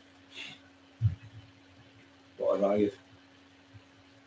Yeah, he was telling me, Martin Joseph Town was telling me about Big Joe Egan, so he was upset because he said, "What's that fucking scumbag?" We've seen Joe come on twice, speak up for us, Big Joe Egan. You've seen all these top celebrities on the lead.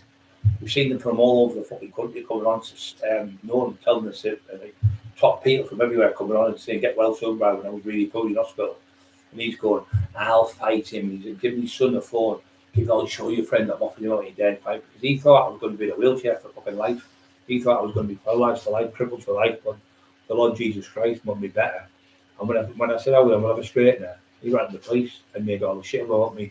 Said I went to his house with a knife. I've never carried a knife in my life. And I went to his house with a building brick and threatened to smash his wife's face in. Where's the proof on the cameras? Because everything is. There's the door. As soon as anyone comes to the door. Yeah, they're cunts, both of them. That's no one's getting in that door. Hey, good boys. It's okay. Go on there. It's okay. Hey. Huh?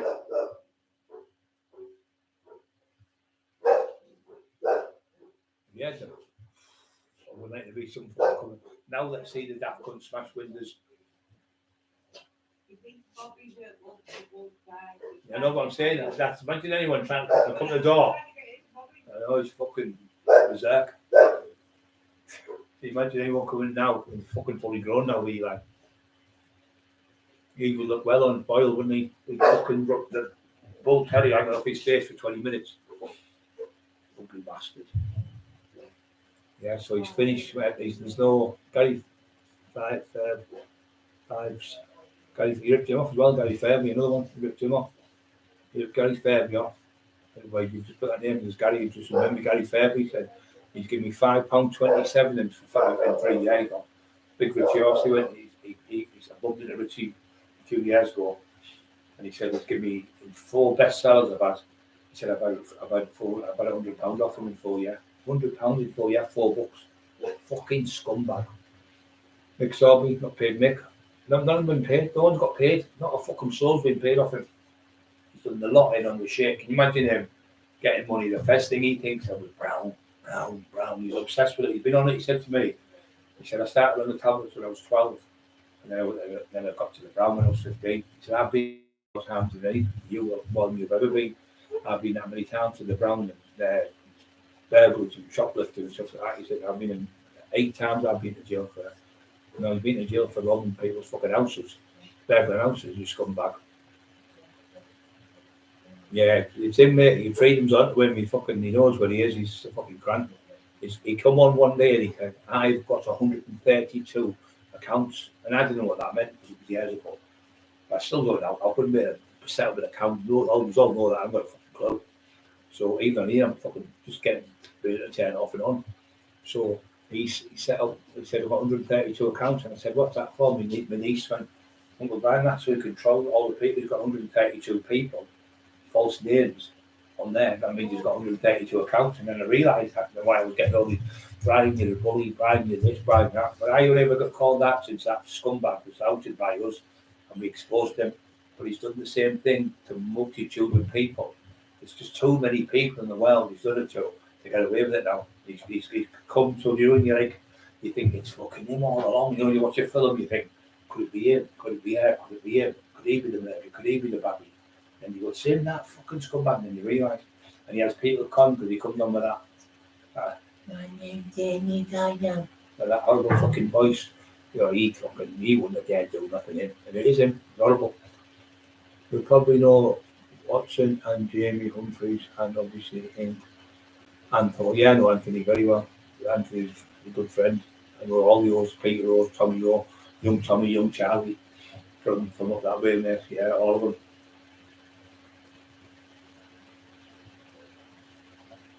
I know John Watson. Yeah, I know him there. Yeah, I know them all, mate. All good friends of mine. Lots of these people I've saved getting shot and stabbed and got killed over the years. A lot of these top fighters in Middlesbrough who were the new ones, who were the top ones, but they'll respect me because if they've got a problem, they'll come to me and I'll go and sort it out between them and say, we have our friend. I've got top fighters who've been fighting each other. I've got them to shake hands. They've shook hands together and been better friends since. And that's the best way. If you can do that, it's great. Because most of the time it's people like tinfoil. You get people fucking stabbed to death or killed because of that mouth. He records people. And then he goes to like, say, John, and says, what do you think of that there, Andy Smith?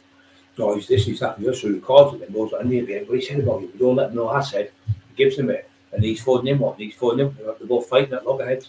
That's what he does. He just loves causing conquering the divine. That's his little favourite thing.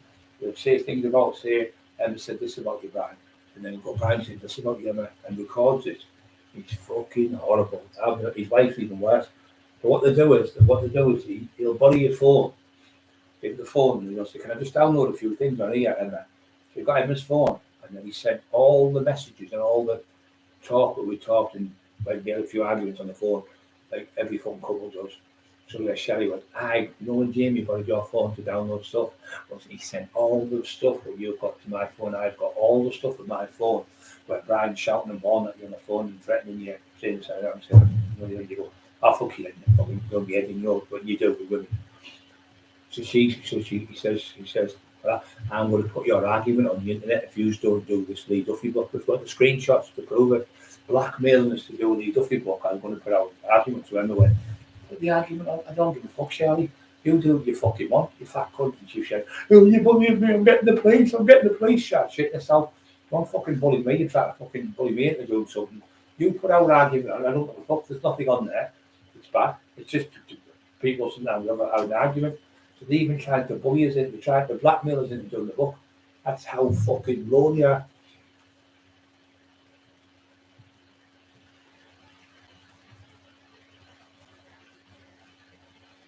Yeah. Fucking freezing, you see the dogs there going, don't forget push the like button, so 34, the 60 on, which is the thumbs up, please, on their channel, just to support us and our channel and our people who are trying to help in the world. So, like I say, Lord Lancaster, friend of Lee Duffy, looked after him, helped him when he was a child. She's going to be coming on the show. I don't know what day she's going to be coming on, but she's going to be coming on the next week or so. I'm going to go and meet her in a few days, sit down, see what she wants to say and that, and then come on the show. She's desperate to get on the show because she's sick to death of the lies and the rubbish that's coming out about me and Emma. And Robbo's a great lad, our friend. I've known Robbo for fucking 30 odd years as well. They're all sick of it. They're sick to death of the shit coming from him. And the Ben Coppers, corrupt police officer, the corrupt police force, still corrupt today. Within 2024, they're still corrupt. Fucking disgusting. The most corrupt police force in British history. If you go back and have a look at them, you'll see a multitude of chief inspectors being kicked out for corruption, kicked out for misconduct, kicked out for lying, kicked out for fraud, kicked out for fucking pretending they went in the car when they were driving and got 6 year jail. Their commissioners been kicked out. The other commissioners been kicked out. They've got jail sentences, some of them. That's how bad they are. Really bad. Worst police force in the whole of the British. You put in how corrupt is Middlesbrough Police, or you put in Robocop and ask about him, and you put in all these different coppers' names. They all come up, all the names. They've been charged for it, and done for it, taking drugs, getting the drug dealers in the cells, getting them in the cells, keeping them in 6 hours, and giving them drugs for confessions for crimes. That's how they got the crime rate down. In Middlesbrough years ago, that was the way they did it. The Robocop fucking shit, a load of fucking shite. They were just getting people in and saying, you've burgled 2 houses, we can get you 5 years for them. But if you admit to them and admit to another 10, so you've done 12 burglaries, we'll give you a gram of smack. I don't know exactly how much they're giving them, but they're giving them smack. And they were letting them out the cells early because they were clucking like fucking, they were like a fucking, like a turkey, because they were heroin addicts. So the cops were giving them drugs for confessions for crimes they never even done. And it all come out. Tim Devlin Stockton South MP said Cleveland police are a cesspool of drug dealers, pantomised for drug dealers, and that's how they got the crime rates down. And it was all proven in the newspaper. It was out there. I'm not making it up. Some of the same coppers are still there now who wanted me all them years ago. So now they're trying to get me now by this little scumbag trying to throw things at me, like putting the windows through, smashing the house up, kettle bombing the house. They're watching and listening to everything I fucking say every day of the week for over 11 months now. It's been going on that long. And there's people from America, barristers from London, there's councillors, there's fucking the Met officers contacting us. The corruption is still there. They can see the corruption of them. It's all going to come out the wash, like I'm always says, my dad. So the stuff always comes out, the files out tonight. Yeah, we know it's them two daft cunts. Yeah, the files out tonight, I know what you mean. Bang on it because you fucking egg be fried. I'll just have a bit of fun. And that's how I'm the only person in history to be arrested and told I'm not allowed to say the word tinfoil because the word tinfoil frightens him and gives him Julam and distress. I said, what do you think? The firebomb comes from the fucking window, or a massive paving stone comes through, nearly hits my wife and kills her. A firebomb comes through my garage and blows my garage up and sets my light garage alight. What do you think stress that does, officer? Just stood there like that, like fucking lemons. 17 coppers that come to my house, they were all over the street. And my house has been attacked 5-6 times. They did nothing, they didn't take no forensics away. We found the smoke bomb, given the smoke bomb, they've lost the smoke bomb. The man next door, the prison officer, he gave them an open smoke bomb with the serial number on. and the codes in it, you know, when you get something from someone, you can send it back. They've lost that one as well. So 2 different smoke bombs by 2 different people, but both that we can prove it as well. I had it on the live and I put it on here. The cops have took it and lost it. Isn't it funny what everything with tin foil does? It goes missing. Every time anyone makes a statement against it, the statements go missing. It's going on too long, too much, too far now. And this fucker's still smacked out his head every day of the week, causing trouble and putting horrible things on about people. And every time somebody comes on, announce it, people get arrested for it.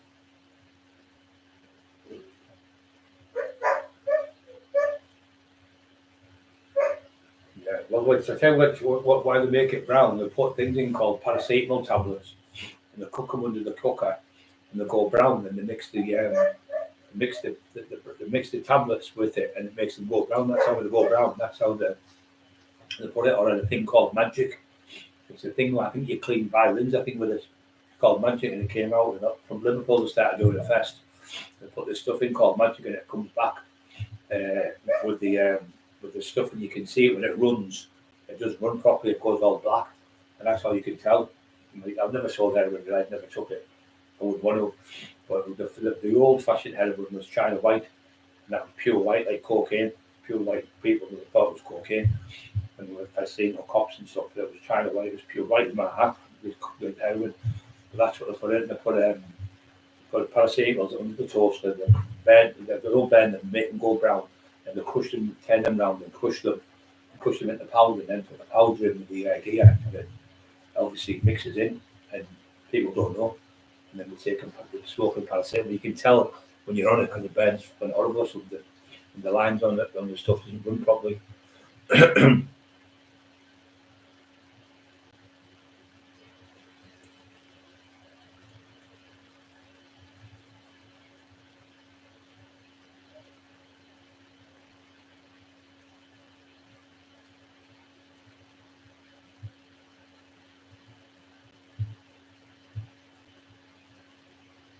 Yeah, once you're on that, you're fucked. My brother was on it, and he's on it for years. He said, very, very hard to get off it. He's fucking really hard. He said, but once you're on it, he's on the brown, really bad brown now.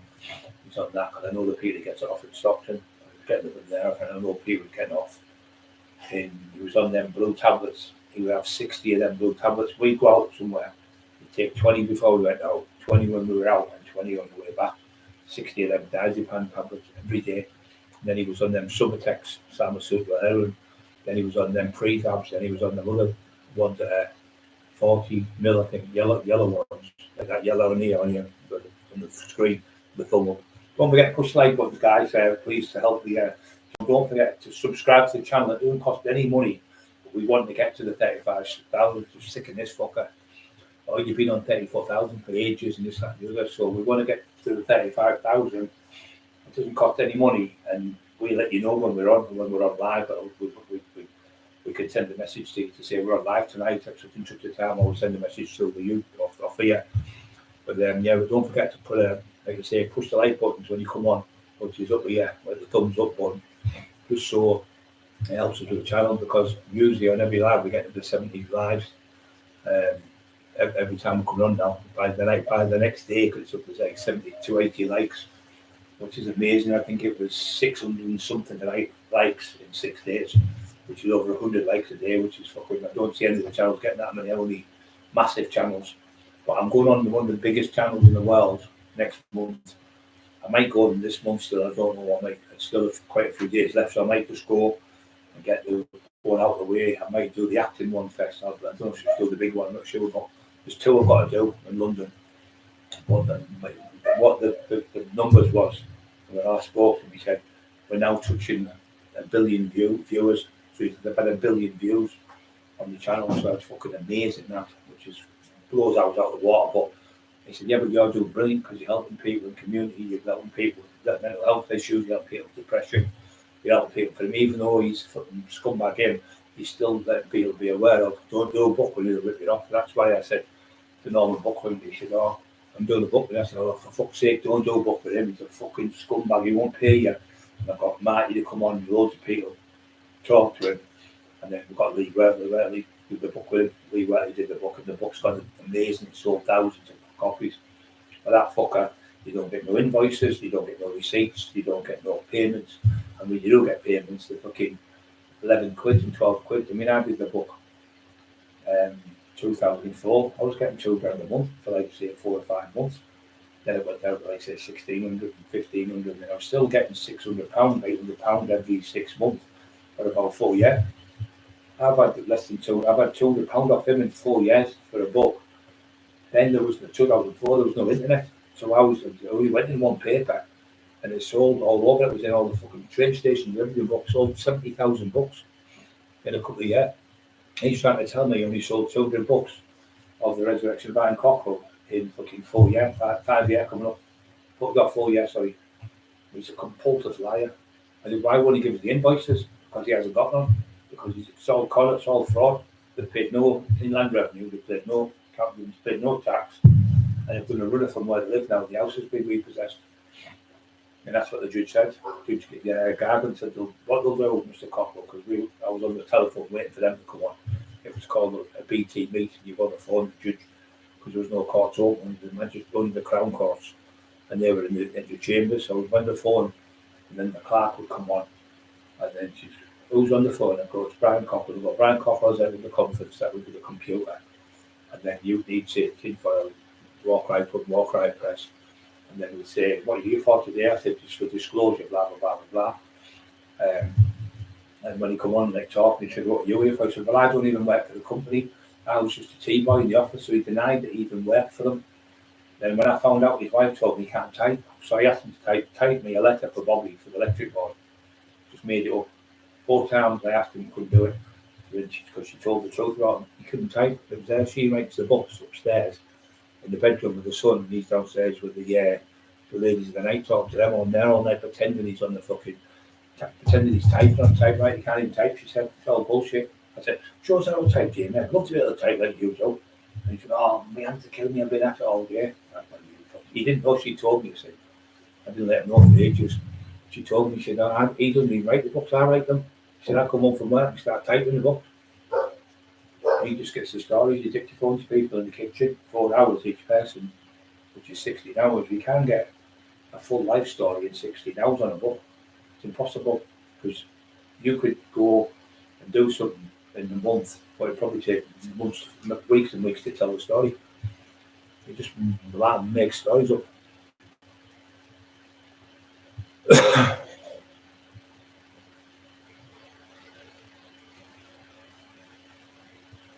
Yes, good. Water chase the fire was clean as whistle. Not proud that nobody started because it's it's fucking horrible stuff, mate. But the thing is, it's not being on the drug. I'm going on about it. On the drug and threatening to burn people's houses down there. That's what we're getting at. Doing the books and ripping everyone off. That's what we're getting at. My brother was on the other one. It's horrible. I wouldn't wish worst enemy on, but he's calling people names like, oh, you're the scumbag, you this, that, and he's out fucking buying heroin and sitting taking in front of his fucking kids in the house. Christmas Day, he was at the table sniffing gear. His wife phoned up, that's when she blew him up, Christmas Day. He's only taking in front of me, 13, 14-year-old daughter, because she had daughters to somebody else. And then he threw them out the house Christmas fucking Day. They had to get a taxi home. £44 it cost him, the father. Who was the father of the children, and he said, you never go back there again, and he barred them from going to the house. So he was taken in front of a kid, he threw up, he'd overdosed. Because that night when I was in the snooker, I went, what's going on? She said, because there was pictures of him with dicks on his head and all that, and taking pictures of people. She was saying, what's going on? I'm getting loads of stuff off, walk right. Jamie falling asleep in the crowd. So I said, yeah, he fell asleep in front of it.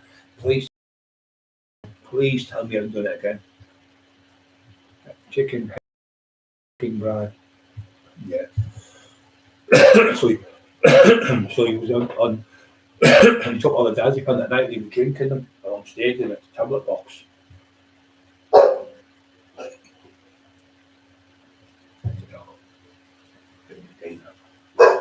Hey! Stop it! He's a band. He thinks it's the window's been smashed. That's all right, son. There's no one there. Nobody's at the window. There's nobody at the door. And I do bang the table. He hears the noise. His ears are fucking like that all the time. And I'm on a live, he will not stop. He'll go down that passage, patrolling the street, up and down the passageway to that scumbag. Now, mate, you okay, son? Yes, follow the tax man, hit the like buttons. Yes. Yeah, come on, get past 37 guys. Fucking hell. Being fucking for 20 years. All drugs get on like all drugs get high on life. Yeah, stay off drugs and get high in life. Exactly, mate. I'm high every day when I get up. Beautiful wife, beautiful dogs, nice people, like beautiful people I use on here to be it. So in order to come on and talk to you and help people and save people from taking drugs and getting people off drugs and getting people in the gym and getting people to help with mental health issues and depression and stuff. And that's all we want to do. We want to be just left alone and fucking get on with our life. We get tortured every fucking day of the week. That fucking scumbag when they smash you. Your wife's a prostitute, your wife's on the game, she's here, she's this, she's that, she's seen this bloke, she's seen that bloke. I don't, well, there must be about 8-10 different Emmas. Because there's that many fucking supposed affairs she's having. It must be fucking good. It must be a fucking witch or something. She must be able to disappear and come back. Fucking round the twist. This is just evil cunts like the Irish bull. He's been plied, that idiot, the Irish bull, by the tinfoils. And they will cut ties with you, silly cunt, and you'll go to jail for a long, long time. You'll run. Threatened to burn people's houses down with the kids in, fucking disgusting. I've never heard any man in my life talk about little kids in a house wanting to burn them alive and make their faces melt. That's what Buddy Bull has been putting up. I'm going to make your kids blow the fucking house up, petrol bombers, and blow your fucking roof off, and I'm going to see your kids' faces melt up there, burning with fire, melting, and like plastic. And you fucking sick cunt. But he's just like the tinfoils giving them the information what to say, paying probably. As well as he paid the 15 and 16-year-olds who smashed our windows. We found out it was. Within 2 hours. 2 hours, 15, 16-year-old fucking kids he used. Scumbag. Well, we give him fucking, he's given the money, we know what we paid him. We've already seen the screenshots of his phone from the kids that come forward and show us. We don't want to get the kids in jail, we don't want to get the kids locked up. But we know exactly who done it, we know where they're from, what town and everything. One of them got battered, 16 year old, because he pinched the lad's bike from Grove Hill way with the gas bike, and the lad kicked them all over, booted them all over. That was nothing to do with us though. That was because he stole the lad's bike. But the lad found out, he'd seen him on a camera, I think it was. And somebody grassed him up to somebody else, you know what they're doing in council estates. Well, that's big Tommy Jenkins or whatever. So he went round, he got kicked the fuck all over. Got his bike back as well, the lad.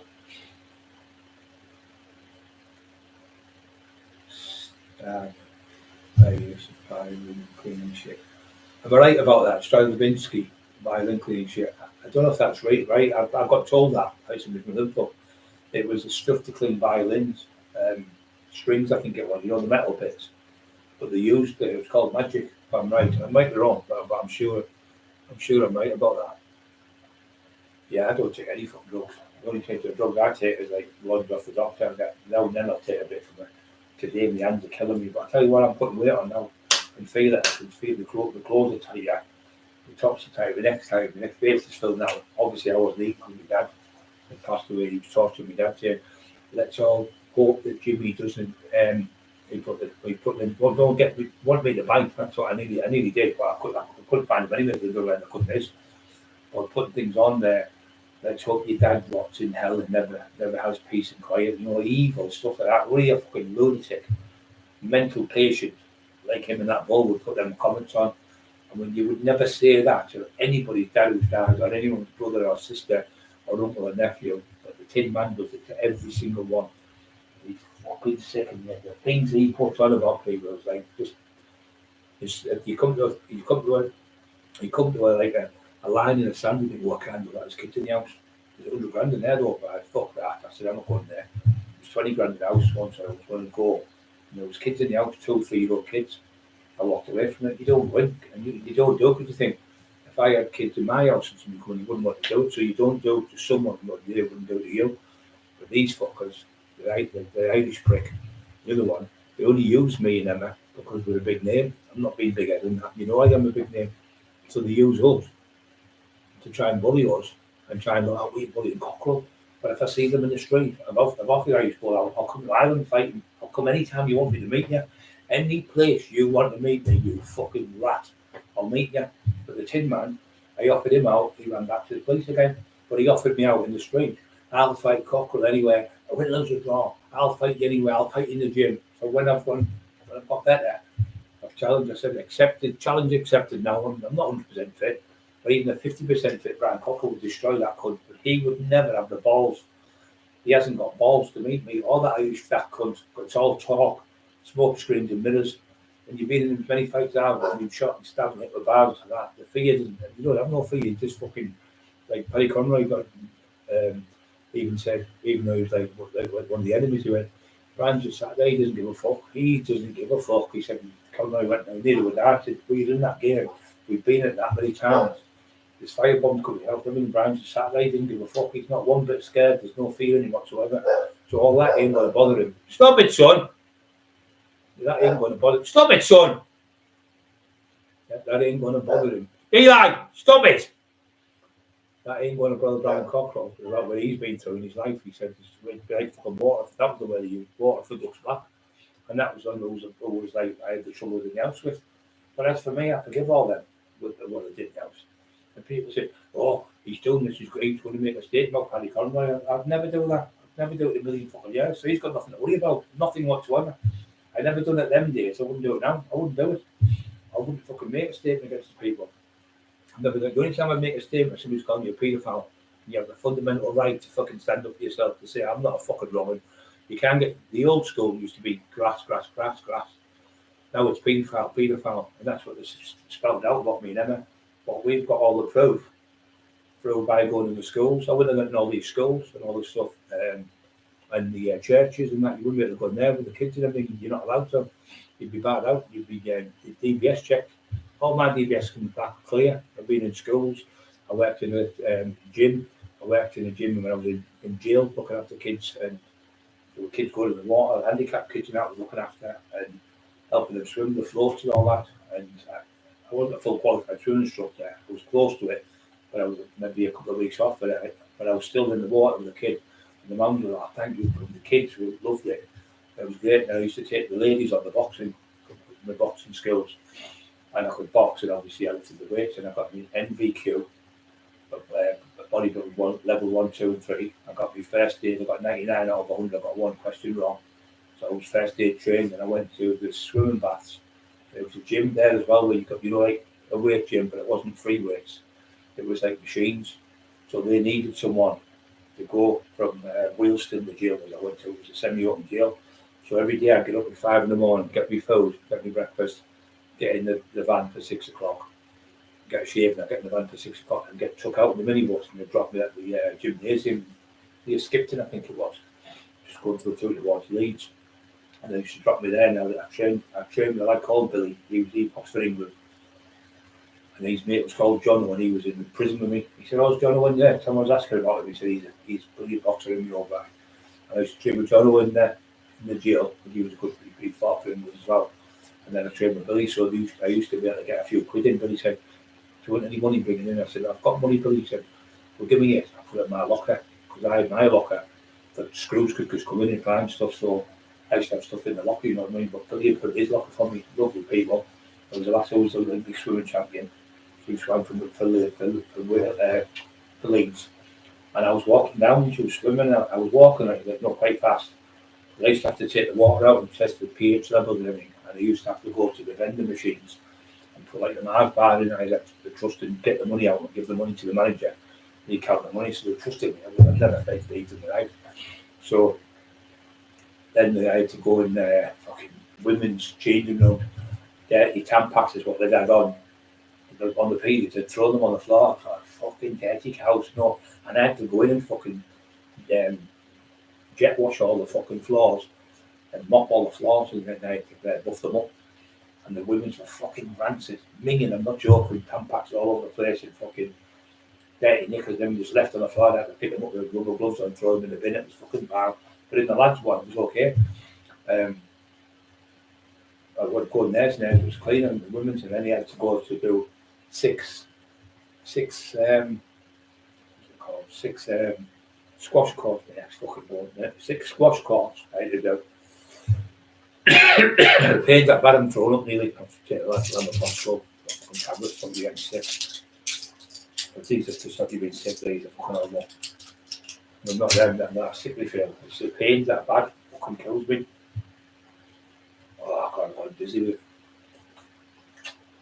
When I worked in there, and I had to go in, and you had to learn to use them, them buffers. It was a fucking nightmare. You were like that all over the place, the way you see them in the hospitals. And they put the button and go buffs it. So I had to go in first, and I had to push the floors. And I had, you remember the old Walkmans? I had one of them, and I had all the rave music onto the rave club. Singing songs. And he said, "You're always happy, you." And I couldn't hear them. And the manager went, "You're always happy, you're always happy. It's a pleasure having you here." He said, "You really know your stuff about training, don't you?" And then I'd go in and mop all the floor. There was 6 courts. It was fucking hard graft it was, but it was better than being in jail. I could go on the vending machine now, the Mars bar or something, and they let me go on the sunbeds and that. And I could train on the weights. It was fucking great. Anyway, so pardon me. They started having a boxer size, so the ladies were coming in, and there were ladies were kids with mental health issues and stuff. So they are hard to look after kids like that. Same though, Bobby's hard to look after. So we do depression, your head's battered, but you obviously do because you love them. Sometimes you can have a bit of a breakdown. So we had a thing where they were coming in, say 20 women, and then we had the bag. We had to get all the mats out and that. And I said, "Right, who do you hate today?" Said my husband. "Who do you hate tomorrow?" Said my husband. I've got the pad, the rubber pads. Then I got out the bag, held the bag like that. I said, "Hit him in the face then, punch him." I said, "Well, come here, I'll show you a box, put your hand like this." Throw your left out at me. I said, "Hit him again." So I hit him again. I hit him 3 times by mum. I said, "No, punch his fucking face and smash his face." Looking at me, laughing their heads off. She said, "I feel great, Brian. I feel great." I just beat my husband up. I said, "Well, that's what you do. Picture that you beat him up there, but don't do it in real life." And she was laughing her head off. And they were coming on. And there was more and more ladies coming in, doing it because they loved it. And then the kids was getting to teach to swim. Some of them were handicapped kids were getting to teach to swim. And then I would go from the boxer side, I'd do, like, say, an hour there. And then I'd go get changed, put swim trunks on that. And again, I walked with the kids, and I used to have the kids who were like handicapped kids and that. Down syndrome kids, they were fucking class. The kids with Down syndrome would try like mad to swim, but more than the kids who were like fully able. And it was so loving, absolutely loving. And then we used to give them the floors and kick the little legs and that. It was just class helping them. The mums would say, "You've got a really good gift for kids, you really have got a gift for people." I said, "Keep doing what you're doing." And I've had that all my life. I've always helped people, and I've always wanted to help people. I've always been the first one to jump in. If anyone wants to stand in I'm out, and there's 10 people kicking one blanket on the floor, I'll run and pick him up and put him there, put him behind me, and I'll fight the 10 fucking people. And I've always done it. And I'll tell you, every time, Lee Little, God bless him, he said, every time there was trouble, you were straight in and push everyone out the way and you'd take over. He said, every time. He said, and everyone shit themselves. As soon as they seen Brian Cockerill, you need your hands up. He said, they'd all shit themselves. He said, we didn't have to wet the door. You did all that work for us, he said, because we were like kids compared to you. But he was a lovely lad, like. There's a vision, you hope, you're not eating your dinner. There's a vision for you hope, you're not eating your dinner. Why are you hoping he's not eating his dinner? Oh, him, tinfoil. I used to read that. No, that word, deranged, you know what? He's been fucking 10 out of 10. Ram made, he's fucking clever, that Ram made. Fucking 10 out of 10, that's the word, he's fucking deranged. Totally deranged means like, you don't know what day it is, like, fucking totally round the bend. That I love that word. Yeah, totally fucking deranged, totally deluded, deranged, fucking psychopath. He's a psychopath. He's psychotic, like psychopath, and he wants to portray himself like Paul Sykes. Where he gets that bumby dog from is when Paul Sykes was in jail. Peter Fury was in with him. And Peter Fury said, "He's that disgusting. He'd have sex with anything. He'd even have sex with a dog." And that's where tinfoil gets it from. What Peter Fury said. And Peter Fury did say as well. He said, and Johnny Nelson from Sheffield said, Paul Sykes died a horrific death in his last few years. It was horrific what he went through. He said, but rightly so, what he did to people when he was about was disgusting and vile. Words that I've not exactly got the 100% words. He said he deserved what he got. He got his just desserts. This is what's going to happen to you, tinfoil. you're going to get your just desserts when Lorna comes on. This is another lady. When you get a woman coming on, and when you see this woman talk, you'll know she's not a liar. And like when Carol Edwards comes on, your truth comes out of Carol. Tina Shaw come on, the truth comes out of her. Emma comes on. What? All these people coming on are all staunch 100% people. Emma's known by everyone in Redcar. Everyone loves Emma in Redcar.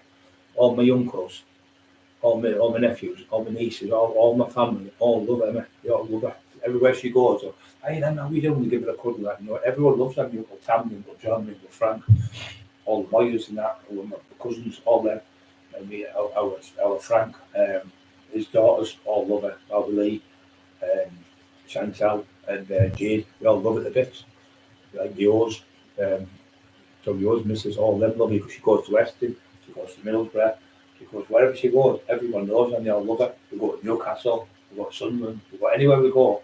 She's loved by everyone because she's not horrible. And when you tell her something to keep her quiet, she does. She helps people. She used to go around the food banks twice a week, feeding people. Like Graham,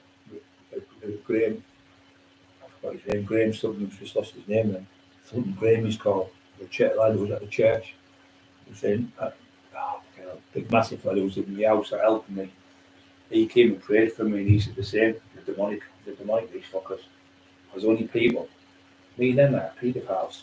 We've got 32,000 images of children on the computer. Well, if we've got the 32,000, Jamie, why isn't the police fucking found it? They've got all my computers apart from this one.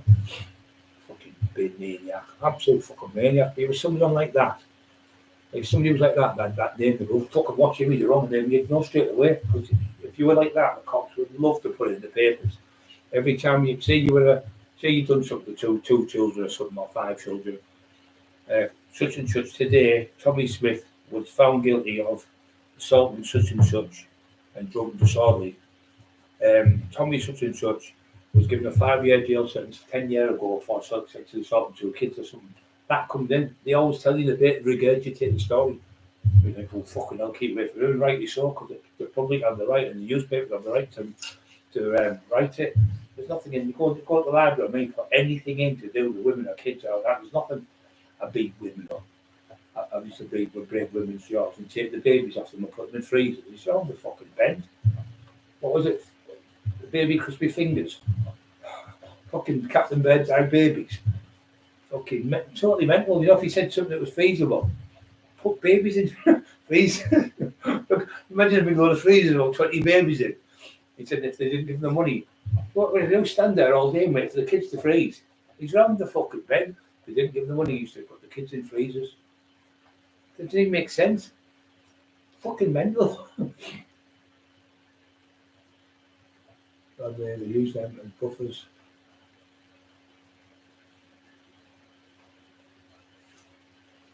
Oh yeah, Frida, I know what you're on about.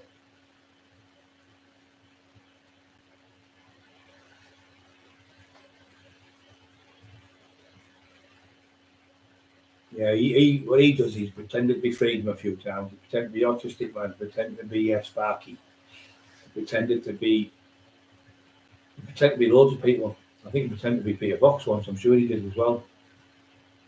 Yeah, he did. He was Peter Box. The Box. French Peter is. The Box. Good lad, Peter. All good people. I mean, it was just so loving people, and it's nice to be.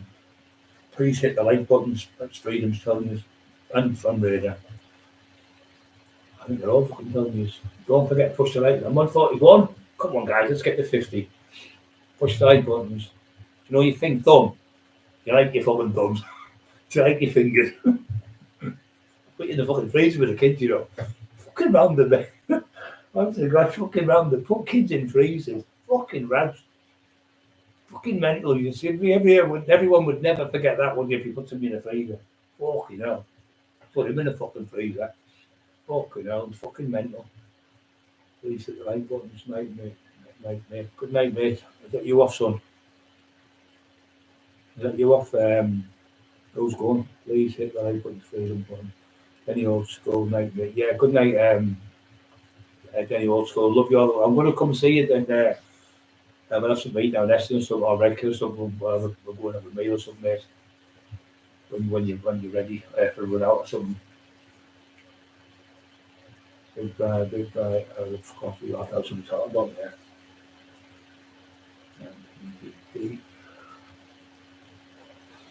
So, such a 154. Stay about 2 hours there. 2 hours. When you be fucking sat down there, everyone at home. Like, then you've got a lovely app, Matt. Brilliant son. Lovely to see you all talk and being happy. Fucking class. That's what me and Kevin Kilty and Emma we thought, fucking people suffering in the world, the fucking COVID, this, that, and the other. How come you help people? And that's why I was speaking to Tony Granger, our church leader. I said, what about if we made a channel? And we talked about the old days and the old school and that, and what the films were like, and what it was like to go to school and try and get like a little podcast going. And he went, yeah, brilliant idea. We started, it was over 4 years ago we started, and I've got a lot more viewers, I've had a lot more people on. Obviously, if I wasn't injured, because I was fucking bad, as you know, I was coming on for half an hour, sometimes 20 minutes. But now I'm getting better, I'm on 2 hours a night now, kind of rid of me. No, I'll come on here because I like to talk to people. There's a lot of people who live on their own on here, and the news I know, they'll text me and say, "Bye, thanks very much." He said, I live on my own, but when you're talking, and all the lads are and all the lasses are all talking to each other, and everyone's interacting, it's like I'm at home with loads of friends, and I understand that because a lot of people are lonely, especially in the 40s and that, who've got divorced and stuff like that, people over the years who are on their own, they feel a bit like lonely, like people in the 50s, 60s who've lost loved ones, you know, and they're on their own. So it's fucking horrible being like lonely and being on your own. It's like one of the worst things. So when you've got people to talk to and talk back and say, "How you doing? Love you to bits and love you all the world and God bless you," and stuff like that. You know, be nice to people. It makes them feel warm and happy inside.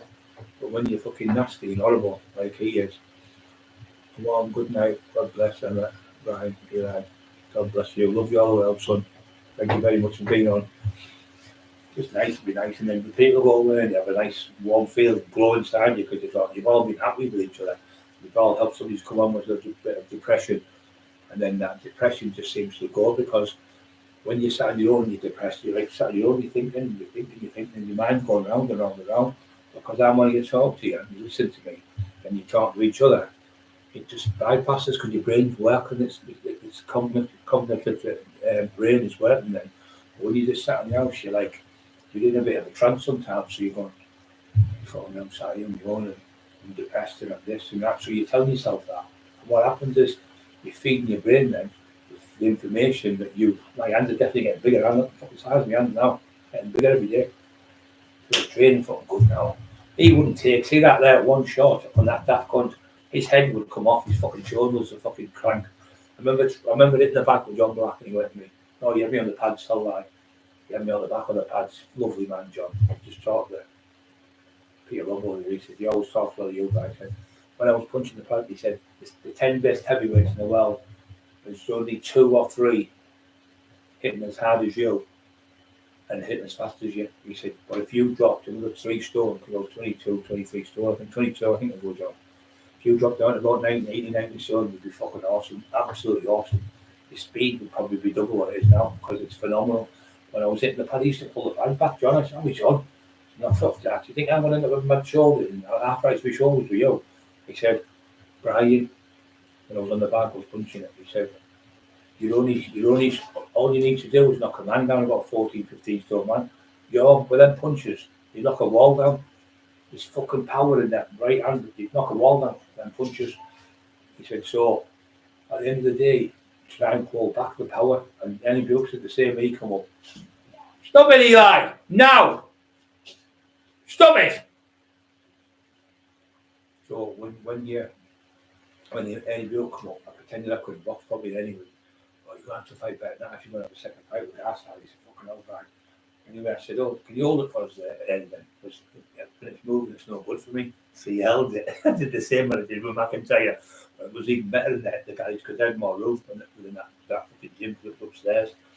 Anyway, I was in that when you see me on the bag with McIntyre, I'd been on about 10 times and I'd been in the gym for about 4 hours training, and I was fucked because I'd done legs, I'd done back, I'd done chest, I'd done arms, I'd done that. We were there all fucking day, didn't we? The video and done the whole lot. The people, oh, he didn't do much on the bag. And I'm like, wait a minute, I've been there about 6 fucking hours. We'd have like an hour rest and then be back on it for 2 hours doing stuff. So you like cut and you have to do it again. Fucking it's hard work, you know, making movies and shit, documentaries. It's not easy. Anyway, so I'm on the bag with Ernie. He's one of the greatest fighters. He always says the best fighter I've ever come across was Brian Cockerill. That's Ernie Buick. And I'm going to go to Sunderland this year. I'm going to do a night with Ernie in Sunderland. So all those Sunderland people get ready. I'm coming up there to do a night with Ernie Buick and Brian Cockerill. Both of us were like the big Billy Romsey up there. Dave Graham was up there, Lee Duffy, quite a few lads, but those two together, he said, well, I'll do one with Brian, but I won't do it with anyone else. So you only do one with me. And I did one with Stephen Sayers before, and he said I wouldn't do it with anyone else, only Brian Cockerill. So I'm going to do one with Ernie because he's a legend in Sunderland. We'll sit at the table and have a laugh, and he'll tell you the stories about Brian Cockerill in the day. He'll tell you, did I go up there and fight these people, and did I go up there and win the fight the best fighters? Did I fight for 10 and 12 lads and knock them out? He'll tell you the truth, he won't lie for anyone. But anyway, so when the lads come from Sunderland, there's two jeepfuls of them, about eight of them come down, and I went, are you better than Ernie then? I went, no, I said, we're just the same as each other. We know anything else that you're the best. He said, no, Brian's lying. He's lying. He's lying. He said he's the best. I'm not the best. He said, my dad, he said, always said, a good big and all be a good little. He said, I'm a good little and Brian's a fucking good big and. Yeah, Dom, love you all the world, son. Thank you for being on, son. See you soon. You take care, brother. Love you. Yeah, so I went on the bag with Ernie. I went bam, bam, bam. I went, fucking hell. He said, that would knock a horse over that shot. Not a fucking man. He said, you need to pull your power. You need to drop your power. And I said, I don't know what you mean. He said, you need to drop your power. You're hitting too hard. So he said, your left hook is phenomenal. That right hand over the top would knock a horse down. So he said, fucking hell. And your feet work up, you're moving about. And the other lad who was a boxing promoter, he came, and it was Sean Days. John Day used to have a garage up Lingdale, used to sell cars, and he had a bag in the place, there was a big car place he used to sell. So I went on the back and there was a lad there. Tinfoil was mate, he was. Well, no, he knew me before Tinfoil. And he said, I remember you on the bag. He said, it's Sean's. He said, you were moving around it. When you were in the middle of it, you were about 23, 24 stone, fucking huge. He said, but your feet work when you moved around. You were sidestepping and moving from side to side. I think you were about 15 stone. Phenomenal power and speed. He said, I just don't know how you can be tough. He said, the same, I can't. He said, to Craig Howard, all these cards holding for Brian. I went on the pad and that was Craig Howard, who was Mr. Great Britain. He said, how the fuck could he be that big and be that fast at the same time? You define the laws of physics, that's fucking phenomenal. And Lee had me on the pad. Craig was like punching like he was benching 500 pounds. Well, you don't, you punch like hands and you keep your shoulders nice and loose.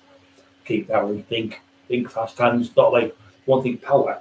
If you think power, then you'll punch up like if you're punching heavy, hard, you punch like loose, bang, bang, like fast and snap them in.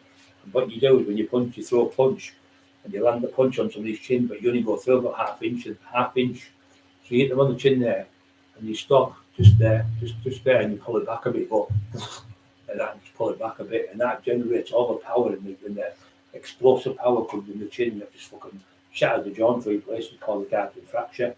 Well, they call it the Garden fracture because I was nicked for it. I broke quite a few people's jaw that way. And what happens is when the guards, the duty stand for the Queen, stand like this, like, to attention, and then they'll fall in the sun. And the land on the pivot of the chimney breaks in 3 places, so it's called a guardsman fracture because the guards stand to attention. I'd never heard of it, so when I went to court, the doctor put a report in saying Mr. Cockerill must have had a weapon of something because you cannot have that PSI, pound per square inch, power to break a human jaw in 3 places. He said it's impossible. He must have had a weapon, but the lad said, no, he punched me. He hit me with a fist. So I got off of that. He went to turn up the first time they broke, and then the next time he never turned up. He went away for a couple of months last night somewhere. Somebody gave him $5,000, I think. He never turned up the court. But the Judge MacDonald said, go and find him. And he gave him so many hours, and that day he was never found, the lad. But he came back off holidays, nice and around, with a nice lump of money in his pocket. That's all it's about. You want press charge on it. It's just if you go and see them, you get some. If you get something, you go and see someone who you're going to fight with, and you say, look, how you go, don't drop, don't. I'm not threatening. If you say to them, drop them charges now, you get done for demanding to get to the violence towards someone to drop the charges, and you get done for preventing the cost of justice and for interfering with witnesses. But if you go as a friend and say, your mate's Tom Jones, Tom Smith, how we Tom, man? How many fights have you had and you've won? How many fucking fights have you? How many people have you back and broke the jaws? Don't fucking be press charges on fucking Andy. He's a good lad. I've gone and seen him. I said, look, I'll get you some compensation for it. I'll have a couple of grand. Come back the lad, got a couple of grand off him, paid him. And he said, I'll give you a drink. I said, I don't want to drink off his. You keep the fucking the money. And he's trying to give me £500 for doing the job, and he's giving me £500 to stop the trouble. And then anyway, all I want you to do is shake hands. So I put them together, got them the 2 grand and shook hands. We've never said they talked again. I've done this loads of times with people like gangs where there's like Willie Banks fighting, say, Polster Park or something. 20 lads on both sides where they all get stabbed up and that. But now, for fuck's sake, rather than getting your fucking cars, come on. And the top fighters know me and went, oh, let's fuck off and drive. Like Lee Henry and all them will be there. I would even get the fucking there because they're all going to fight each other, big feud though. I used to, and I stopped it all. And then it does you right because the cops don't realise how many times I've stopped fights. I stopped all the firearms coming from Liverpool here. I stopped the firearms coming from Manchester here. I stopped the firearms coming from fucking mainly Liverpool. We were trying to sell them up there. I took 27 machine guns with Peter Rowe.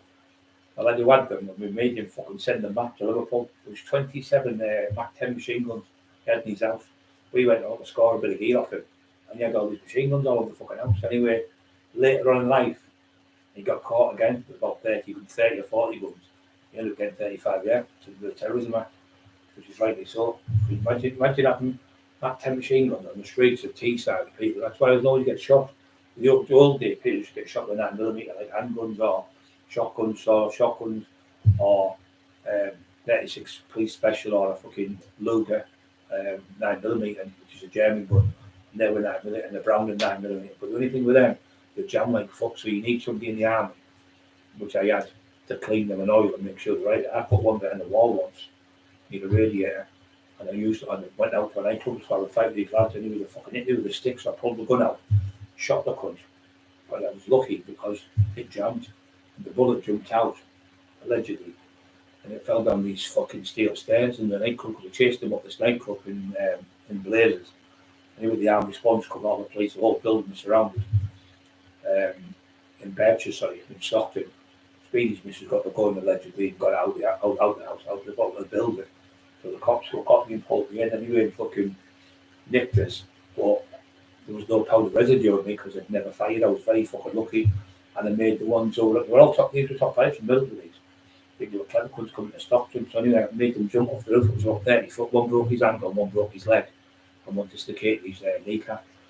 So anyway, the copper, when he got me in, the chief inspector went, I'm from Middlesbrough, so he came through because he had to be somebody there, hire an inspector because they would put me in a lineup to everything. But it never come because nobody made it. When they interviewed the people in the place, there was 400 people in there.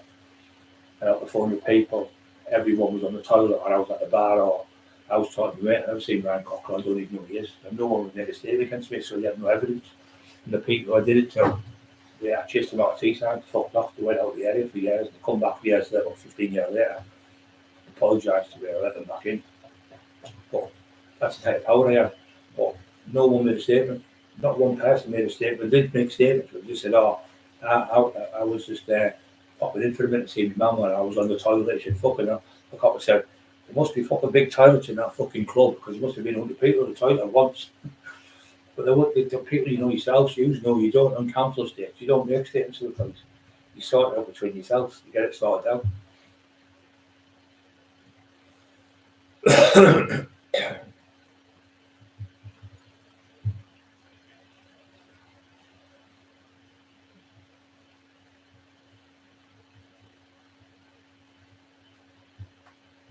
Yeah.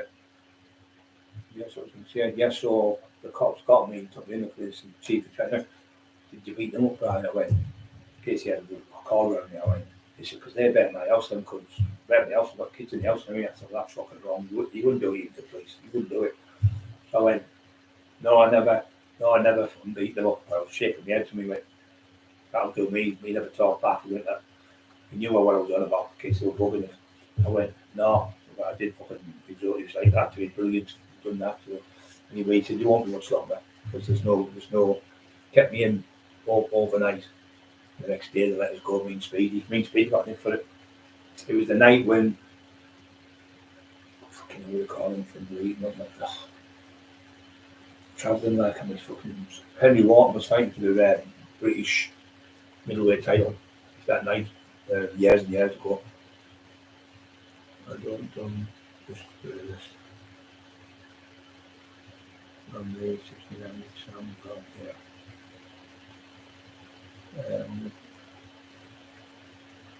It's fucking freezing, mate. I think there's going to, I said to Emily the night, I said, oh, no, 4 days ago, I said to him, I think I told you, it's going to be, there's going to be a lot of car crashes because the snow, it's not snow, it's fucking pure. I said, it was last night, didn't it? I said last night, it's like pure glass.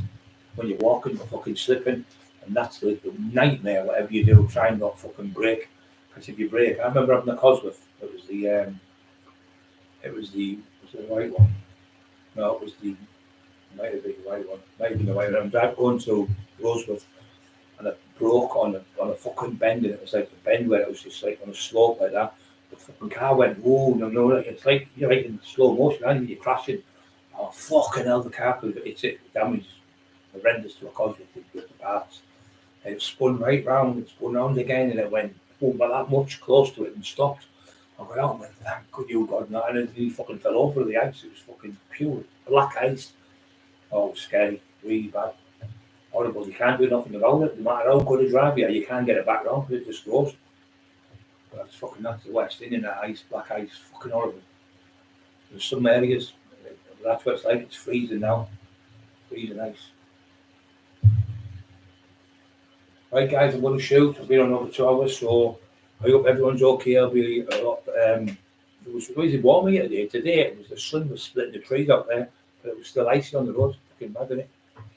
Right, guys, I'm going to be putting that video on tonight. Tonight or tomorrow, probably little.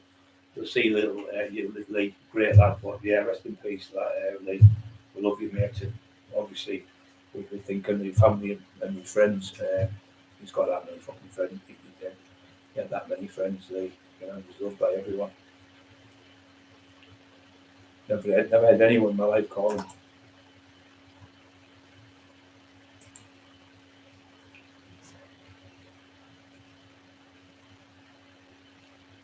Thank you, fuck off. I'm still shite. Come on. There's nothing I'm going down now. Come on.